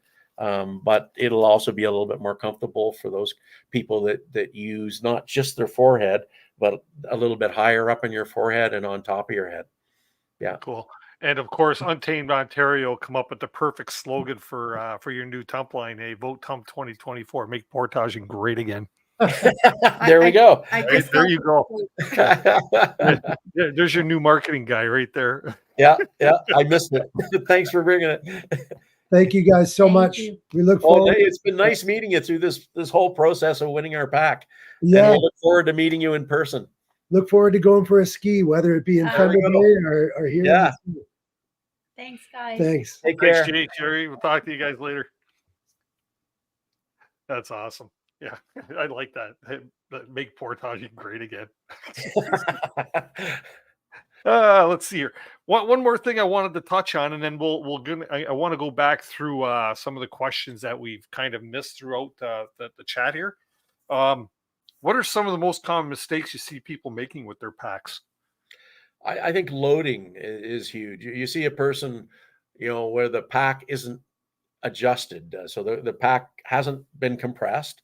None of the features that are on the pack, on your shoulder straps or your load tension, your load lifter straps, those yellow ones that you were talking about, Dennis, not having it properly adjusted, that the pack is tight to your body and compressed as well as it is. That's the most common. You see people going over the portage with big packs with all kinds of loose straps, or tying things on the back of your pack, the furthest away from your back, having that heavy water bottle or 2 or 3 and things that throw your weight even further back. You're just wasting energy with that. If you have to tie things on the outside, and you do, we quite often will put we don't like carrying too many things in our hands on portages. Personally, I like a paddle now. As I get older, I like it for balance or those real wet places. But I don't want to tie things on the back of the pack. I want to tie it on the top.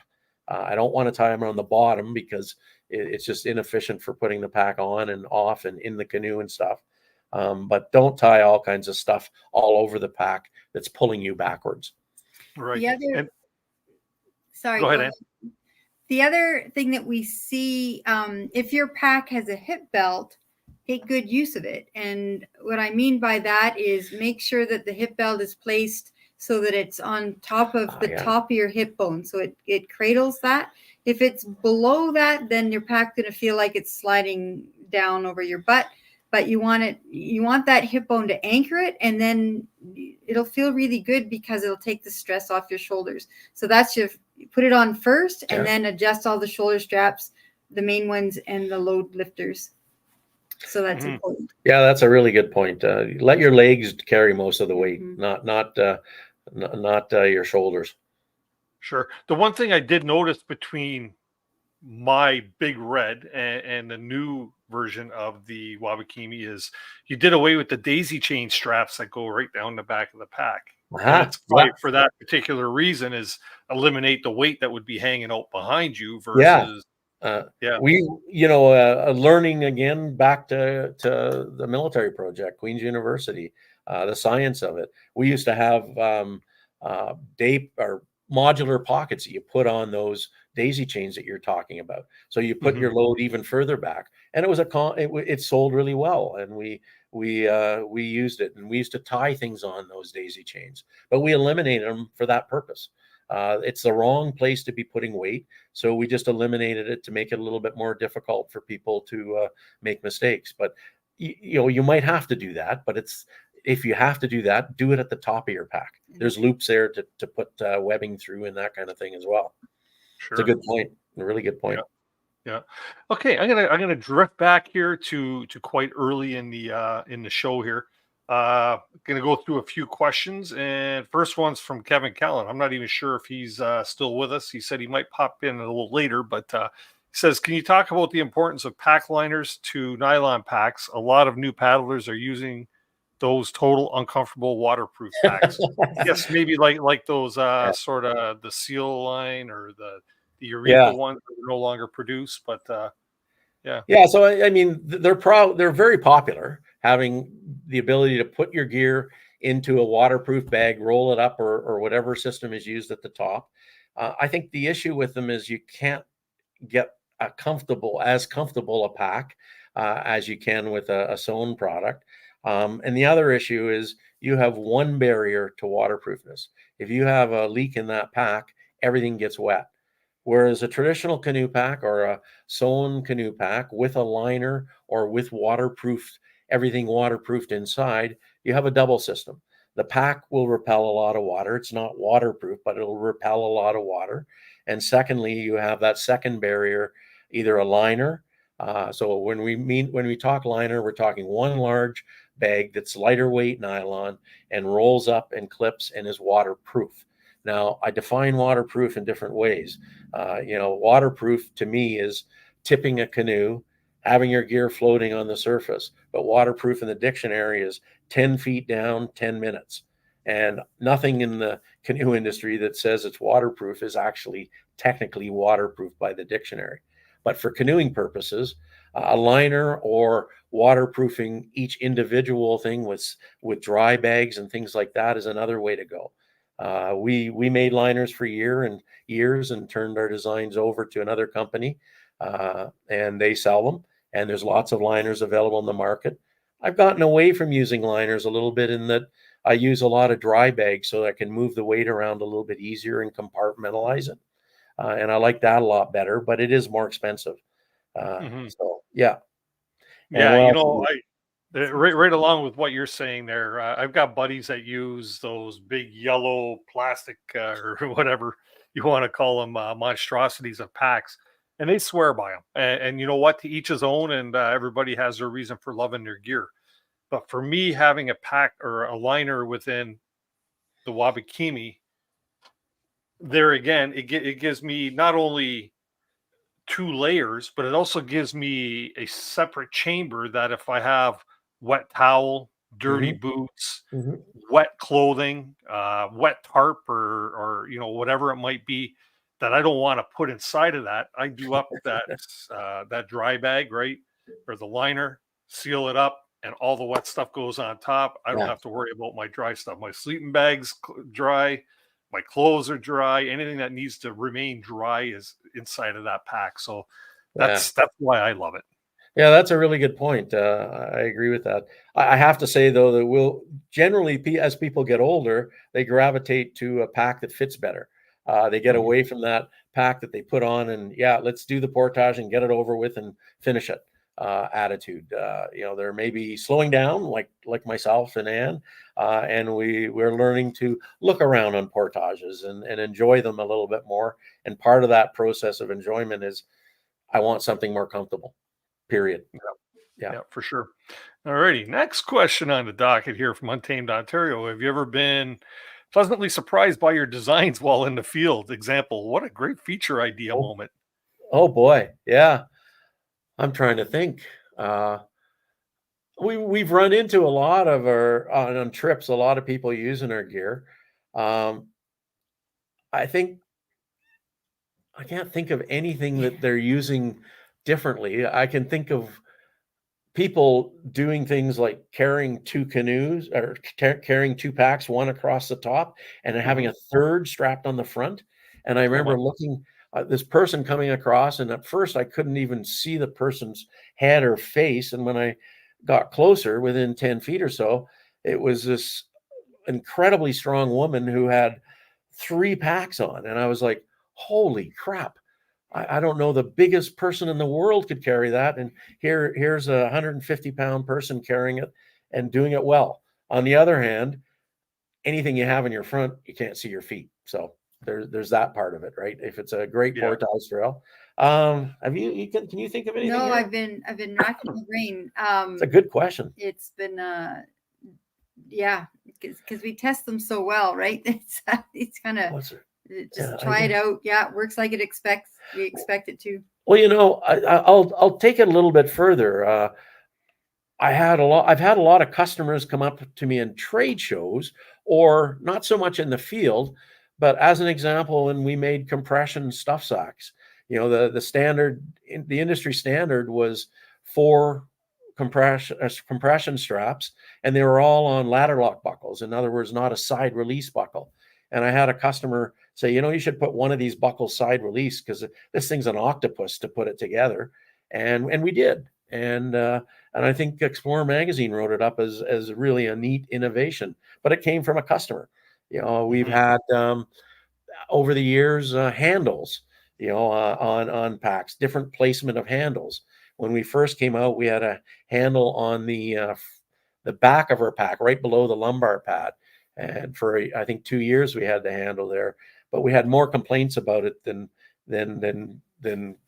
good parts, because it always got stuck up against your back, or it was wet, and you didn't use it a lot. So we moved that handle to 2 side handles based on what people told us in the field.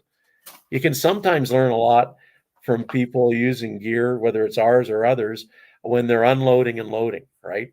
Where are they grabbing? They're not necessarily using the handles that we put on for that purpose. If you're in a tricky footing situation, or you don't want to get your feet wet, you're just grabbing whatever strap you can and putting it in. And I think that's probably the biggest learning experience I had early on was, don't assume they're going to use the handles. Assume they're going to use compression straps, shoulder straps, everything for loading. So that's why we beef it all up. I mentioned that near the top of the show that, I'll grab it by the top flap, Yeah. Pour it in, or you're in that awkward situation. The only thing you can reach is a strap, or the only thing you can reach is one handle. Yep. Grab it and you reef it out of there, and it's jammed in your canoe because you got everything all packed tight in your canoe, and you pull on it to pull it out, and it comes out because everything's made solid, right? So yeah, unlike my original pack that I purchased from another company that didn't last one trip. So yeah, that's great stuff.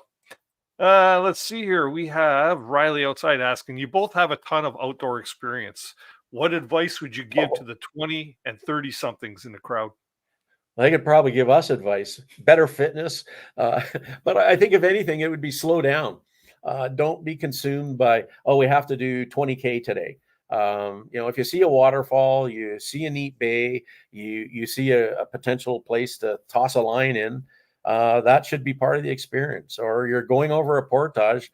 We did a trip in Woodland Caribou with Kevin Callan, and one of the neatest experiences I've ever had was on a portage that Kevin insisted we stop, and it was right along a river, and I don't remember the lake. Yeah. But we spent 3 hours on this portage while Kevin filmed us carrying the canoe or carrying stuff so he could get the perfect shot, because the light was coming through the trees and putting a shine on the sphagnum moss and all the ground foliage. And we 3 hours basically doing stuff for photography taught me to slow down, enjoy where we were, enjoy the lighting, enjoy the river that was behind it. Because the first time we went over, we didn't see half of that. And that slowing down process, I think, would be the one thing I would say, enjoy it. Don't just do it. And part and parcel of that too is be conscious of biting off more than you can chew. So it's easy to think that you can paddle, 9 to 5 or 9 to 4. But one of the most fun trips that we've had are with a teenager, where you got to play along the way, right? And so, you know, you're on the water between 8 and 9, you're off between 3 and 4. All of a sudden, you've got time to set up camp in a relaxed way. If there's wind or waves or someone's not feeling that well, there's time during the day to adjust.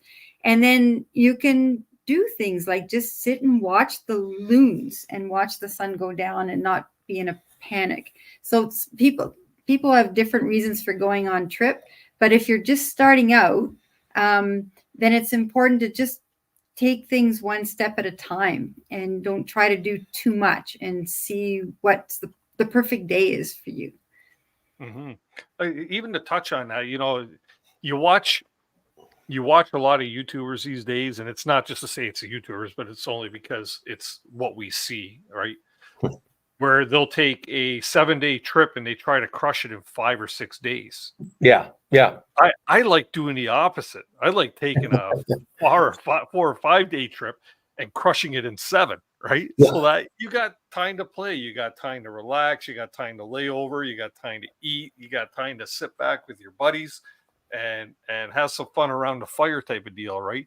I sometimes I don't understand why everybody's in a rush in the backcountry. You'll travel hours and hours and hours to get to your destination only to rush back.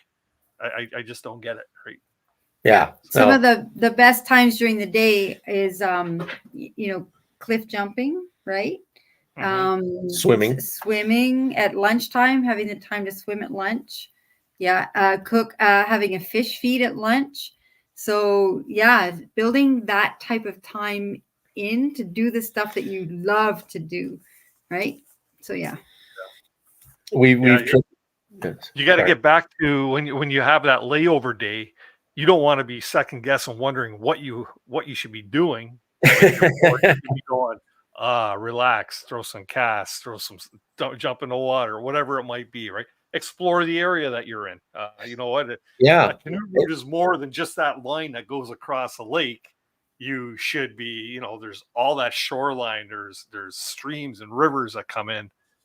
And started taking up watercolors, and we'll do some rough paintings on trips, and when we're with younger people, she's introduced, you know, our friends' kids or teenagers, you know, sometimes getting them to try it, and it's amazing some of the stuff that you get out of it. It's relaxing, and it's not for everybody, but that's something she does. I do on the other end. I might be casting and trying to catch a fish, or going for a paddle to look at a waterfall or something, but there's lots of different things. Yeah.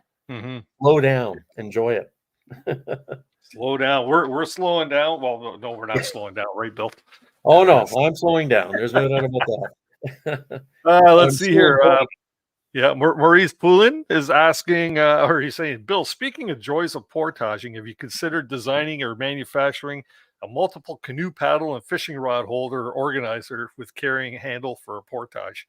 You've seen that. Multiple canoe. Oh yeah, He's looking for like a handle that you can put your paddles in. And there are products out there, but I guess I take a different approach to it, Maurice. I have a fishing rod that every true fisherman looks at and laughs at me, but I've caught a lot of fish on it. It's literally 22 inches long. It fits in a sleeve right in front of me in the stern of the canoe. And because of my whitewater background, when we go down a river and there's catching an eddy, well, those are fishing spots in my mind. But if you have to take your rod and put it together and everything, you're not going to do it. I leave a lure on, undo the zipper, and bang, I have a cast, and a lot of times I have a fish. But so I don't do portages with loose gear. I don't want to carry my fishing rod across. I'd rather have it in a tube tied into my canoe, and not carrying it in my hand. And I tend to use paddles as I take one paddle across each trip. We're doing it 2 trips now, except if I'm carrying the canoe, and it's a balance thing too, or just I like having a paddle in hand if I get to a rough part of the trail. I carry the paddles and the PFDs. Yeah. Or we strap them on. I know what you mean, Maurice, but no, we haven't put any thought into that yet. Excellent. We got two more quick questions here, and then we'll be closing the show up. But Evan Lefebvre is asking, if someone had a product idea, what would be the best way to approach you? Email or call me, and we can talk about it and tell you what you're getting into, and see if there's any fit there. And there's a contact form on the website as well, if you kind of lose track. Yeah. Excellent.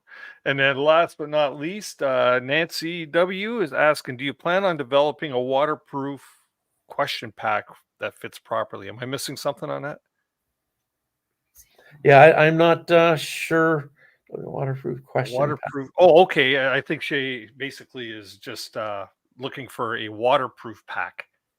Yeah, no, I don't have any plan on doing anything like that. The whole fabric scene on waterproof packs means that the packs are welded seams, and they're usually heavy duty vinyl or a type of material that I don't use a lot. And all my packs are stitched and different technology. So no wish or want to get into that.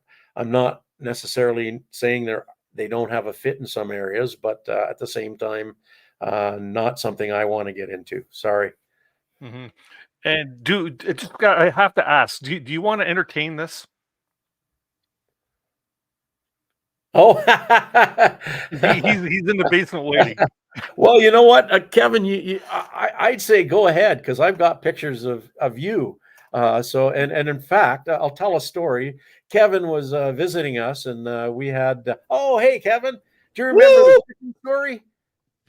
The rubber chicken story? Oh, the rubber chicken story is funnier than my story. Go ahead. We had this rubber chicken in our house for the longest period of time, and one of those things that when you squished it, it made an awful noise. I still have it. Yeah, and You kidnapped it. You swore that you didn't take it. yes, so we put it underneath Kevin's pillow in our house when he was coming through on a trip, and it made a lot of noise and upset things a little bit, and to get even with us, he kidnapped it, and I thought we got it back, but I had pictures of the chicken we got back was not the chicken that was kidnapped. And it was nowhere near the quality of sound that disturbed you and did all kinds of obnoxious things. So we had a ransom. He told us we had to pay a ransom for the chicken. And we countered by showing him online to only his account pictures of him on trip. Getting back to the skinny dipping part there, Kevin. We had lots of pictures of Kevin skinny dipping. And we got our chicken back, or at least a version of our chicken back. It didn't work. It had been tortured, but that's nice. I tortured your chicken. I had duct tape over its mouth, and it was tied up. And we had a lot of fun over the years with that chicken. Yep, we did. Because also you also brought it on trip once to wake us all up in the morning. Yes, that's right. Like, oh, you're a dead man. You're dead. Yeah. These are. And Kevin is, a definite coffee drinker, and we're not. So sometimes in the morning, the process is a little bit more orientated around coffee, and a lot of our friends are that way. So we're used to it. We just thought we'd add a little bit more flavor with the chicken. But what about also too? Like you always put your tent way back in the woods, away from everybody. Yeah, especially Anne, because you snored so much. Yeah. Remember when what was the Kopka? We were about to do the Kopka, and we stayed at that jail, the jailhouse. We weren't at the jail. You and Andy stayed at the jail. I thought you were in the jail with us. No. I never got put in jail for that. Else. Yeah. Oh, well, who snores so loud? It must be Andy then. And you're right. We used to have to camp further away from people because I snored so much. But then I got diagnosed with sleep apnea, so I have a machine now that lets me be quiet and lets Anne sleep, which I'm sure she's appreciative of, but also means I got to carry 15 pounds of battery for a 2-week trip. So there's pros and cons to it. I'm quiet, but I complain a lot more. That's the main reason why you started designing packs, is to carry all this. The skinny dipping thing, I'm not sure if you two were having sex or skinny dipping. I'm not sure, but it was on the Kopka. Andy and I went off paddling for a bit for me to go fishing, because I like to do that. But I forgot something. So we went to paddle back, and all of a sudden you're both naked at the site. We're woo, We were both, And skinny you're dipping. naked. and Yeah. woo, and Not that I've there's never anything told wrong you with that. I've never told you that story, but I remember that moment, and I looked at you and I went, just keep paddling. I don't care about. Okay, just let them have their time. I'm just gonna take the fifth on that, Kevin. I don't remember it, so it's really, Well, I remember. But, I remember a guy. I think the author was Kevin Callan on having sex in a canoe. It's one thing that every canoeist has to do. Did you not write an article? No, I haven't done it yet. No, I haven't. I'm still a canoe virgin. Yeah. Yeah. That was, But you were on the trip. Speaking of all that stuff, I think was the classic moment is when Andy come out of the water and he had a leech hanging off his scrotum. Yep. And we all decided not to tell him. But also the lovely moment. And I got to say, you're the best person ever to go canoe tripping with. I'm Bill. I love you to death, but Anne, oh my God, she's a freaking awesome. I married you when I had the chance. oh, yeah. Well, I've got her locked up, so I'm comfortable with that, Kevin. Man, this show kind of went south really fast. Sorry. Yeah, he influenced it in a different way, didn't he? I'm sorry. We're professionals here. All good. Oh man, good seeing you, Kevin. Any other foretelling stories there, Kevin? The best one actually, we touched on it on the Christmas one but tell everybody about the bear harassing us on the portage, and it was even like it was even going to take you on. Yeah, I think it was the portage where we stopped for all the photography because the lighting was good that I described earlier. It was that portage, I think. I'd gone back for the second trip, and there's a bear in the middle of the portage, and I made all kinds of noise, including blowing my whistle 3 times for help, in case you guys were listening, which you weren't, and because I didn't have bear spray or anything, and I tried to get bigger than I already am and scared it, and it eventually ran off about 20 feet in the bush, and I squeaked by. And then you didn't believe me, Kevin, when I told you that, but you went back for your second load and found bear stuff all over the trail, and it was like, oh, he was telling the truth. I was really scared for my emergency call. Oh yeah, I was really scared of that, but that was a predaceous bear, and when you didn't scare it off, I was like, we're all dead. We're gonna die here right now. And the other, I just did a presentation, a new presentation for Canoecopia, doing video clips of the past, right? And the one was the wolf scat that we found. That was like it was massive. It was the size of your arm.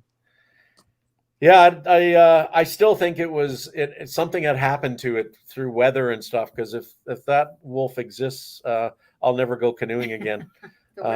It's got to be a 400-pound wolf.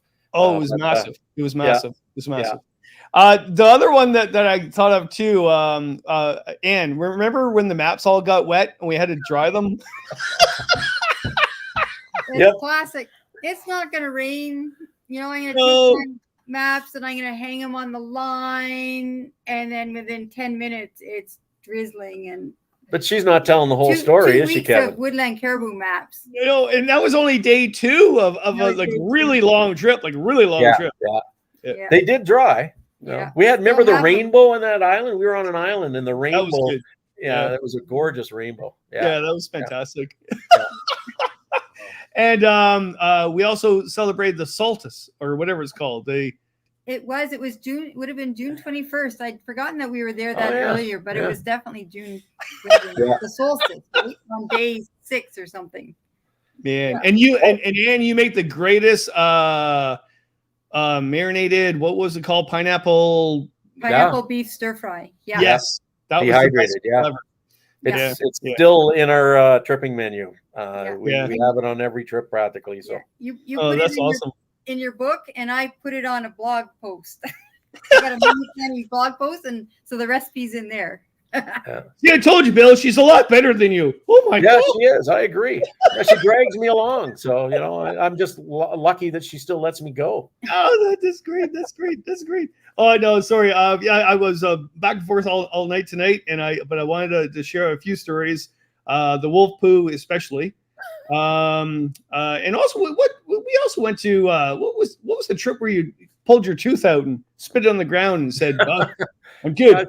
I think that was woodland caribou. Was Yeah, it? I lost a tooth and wasn't doing any good in my mouth, so I just Or threw it out. filling. and- It was a filling. yeah, think no, it it was was half a tooth. Half a tooth. Yeah, Yeah. The broke off. Kopka was amazing trip though. The Kopka was an incredible trip. I know I'm a silly pants with rapids, and I know you worked harder portaging your packs along that trip because of me. But Well, but you're now into whitewater. So if we were doing the Kopka again, there's 2 portages we wouldn't have to do because we wouldn't have to walk around them. We could no, just I'd still portage around them soon. Oh, you do, eh? Well, the Kopka River is a great. We've done that versions of that probably 5 or 6 times. Yeah. That was a good trip though. It was a But- really good trip with the but- 4 of us. but, getting dropped off at the train, paddling into Beagle Lake. Oh, And so the one story there is Yeah, do you- very, very hot so we got dropped off by the train, and you remember going down to was it Beagle Lake? through Beagle. Yeah, through Beagle. And remember how hot it was? It was Yeah. stinking hot. And every time we finished a portage, I would walk into the water with the canoe. It was that hot. And Kevin and Andy sometimes did it, but not most of the time, used more common sense. But I came out and I was getting out. I'd let the canoe turn it upright and everything. And I came out and there was a rock, and I grabbed the rock, and under the rock, there was $300 in cash. Oh, that's right. I forgot that story. Wow. That's an amazing story. And it was like, well, I'm going to do this forever if I get paid for all this. So we had a great lunch and everything, and I still had cash left over at the end of the And trip. I even wrote about it saying if anybody lost this money, Yeah, so it's your money, and it paid Yep. for our train ride in. yeah, it Yeah. did, and then and a few beer afterwards and lunch. So Yeah, I forgot about that was the best swim I've ever had. Yeah. Somebody in the chat right now is going, "You're welcome." Yeah. Oh, man. It is some of those stories you just can't make up. The idea of you losing a rock in the middle of nowhere and finding $300 in cash. And someone had gone swimming, right, and put it there. And with we a rock we on all it. sat down and said, what's the ethical thing to do right now? What should we do? Yeah, we had a We had a discussion, and then we're like, no, and it was up for grabs. If someone came forward, it was their money. yeah. And how we'd prove that, I don't know, but who would? Yeah, it was necessary. We just figured it was a drug deal done on the train, and it all went wrong.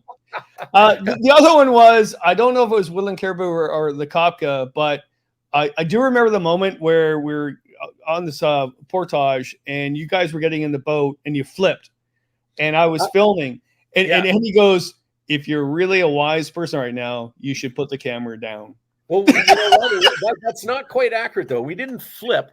We put the canoe in on a really steep slope, and you guys followed. We were the first, and Anne hopped in the canoe, and I lost the handle on the canoe, and it tipped. She tipped. Yeah. The canoe tipped with her in it while I was holding it improperly. Oh, it's all Anne's fault. It's all Anne's it's fault. totally my fault. Yeah, no, yeah. I got a lot of woo-ha about that. Yeah. Yeah. All I know was I did the right thing and put the camera down, and there's no film of that. I think the bow of the canoe submarine actually. Yeah, it's submarine. And I lost it. Submarine, yeah. Well, I was on shore dry, so I mean, I wasn't Yeah. as worried about it as Anne was. Man, that's funny. That's funny. That was amazing. And that was a what trip was in a high flood? It was That it was a high flood. Woodland caribou. Yeah. Yeah, we were paddling over stuff that we were supposed to be carrying stuff over. We paddled over 8-10 feet brush Yeah. on a meandering creek, and we just paddled a straight line down. Remember, we met an American 2 guys coming up doing the hut stroke 3 times, and they had done that 10 or 14 days earlier, and they said it took us 4 hours going back and forth in the meandering creek, and now it was a straight line, and they were kind of jealous of us going downriver with it. They made a little bit of a case about it. So Yeah, that was only one of the 2 people we saw on the entire trip. Yeah. So this is Haggerty Creek in Woodland Caribou. That's right, And and it was in full-on flood. But the most interesting thing is that we're paddling along, and you're watching for rocks, and we come across what looks like a rock, and then the moose's head lifts up out of the water. So we'd only seen like her back, right? So the moose was right there, and that was pretty cool.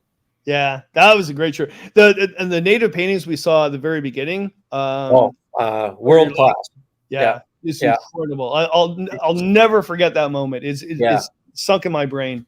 And you know what hit me at that? It was a meeting of the Plains Indigenous people and the Boreal, because we saw buffalo and bison, I guess.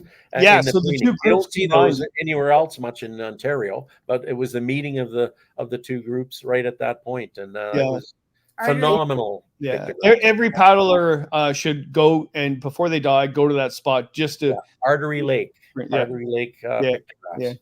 And the portage, the first portage we did, I caught walleye and went, I'm living here for the summer. Goodbye, everybody. Hey guys, we're gonna close up this show. This episode. We'll continue this in the green room, just because we're storytelling now, and who knows, maybe this will turn into an idea for another show sometime. So, Kevin, you available for the green room? Oh, I got another story. Bye, Kevin. We're good. All right, Kevin. We'll see you in a moment here. All right, Bill, and I have to thank you guys for spending your Tuesday evening with us and sharing so much great information. And of course, I have to thank you very much for your support of the channel. You know, like I say, I love your product. I'm so glad that virtually here we're getting to meet each other. Although I met you years ago, Bill, but it's going to have to happen again. So thank you very much. And thanks for having us, Dennis. I really appreciate it. Yeah, and really quick, where can people find more information on Ostrom Outdoors? So the website is ostromoutdoors.com. And our social media, we're on Instagram, Facebook, and YouTube. And if you just look for Ostrom Outdoors, there's nothing fancy. It's just there. And don't be afraid to pick up the phone and call me. Mm-hmm. I answer it. So always happy to talk to people in the outdoors. So Bill's the old school guy. I'm the old school guy. Excellent. So all those links are in the description of the show below. Thanks again, guys. We'll see you very soon. We'll talk sooner, I'm sure. Okay. Take care, Dennis. Thanks, everybody. Thank you. Well, I hope everybody enjoyed tonight's sponsor highlight show here with Ostrom Outdoors. You know what? If you're in the market for something like that, please do give them a look. Give them a look. You know, the choice is ultimately yours, but I could darn near guarantee that you would be very satisfied with any of their products that they produce and carry. So by all means, please do check that out. Hope everybody could tune in with us next week, as next week is a milestone for CanoeHound's Outdoor Adventure Show. It'll be show number 150. I can't believe that I'm saying that we're coming up on 150 episodes. Kind of crazy.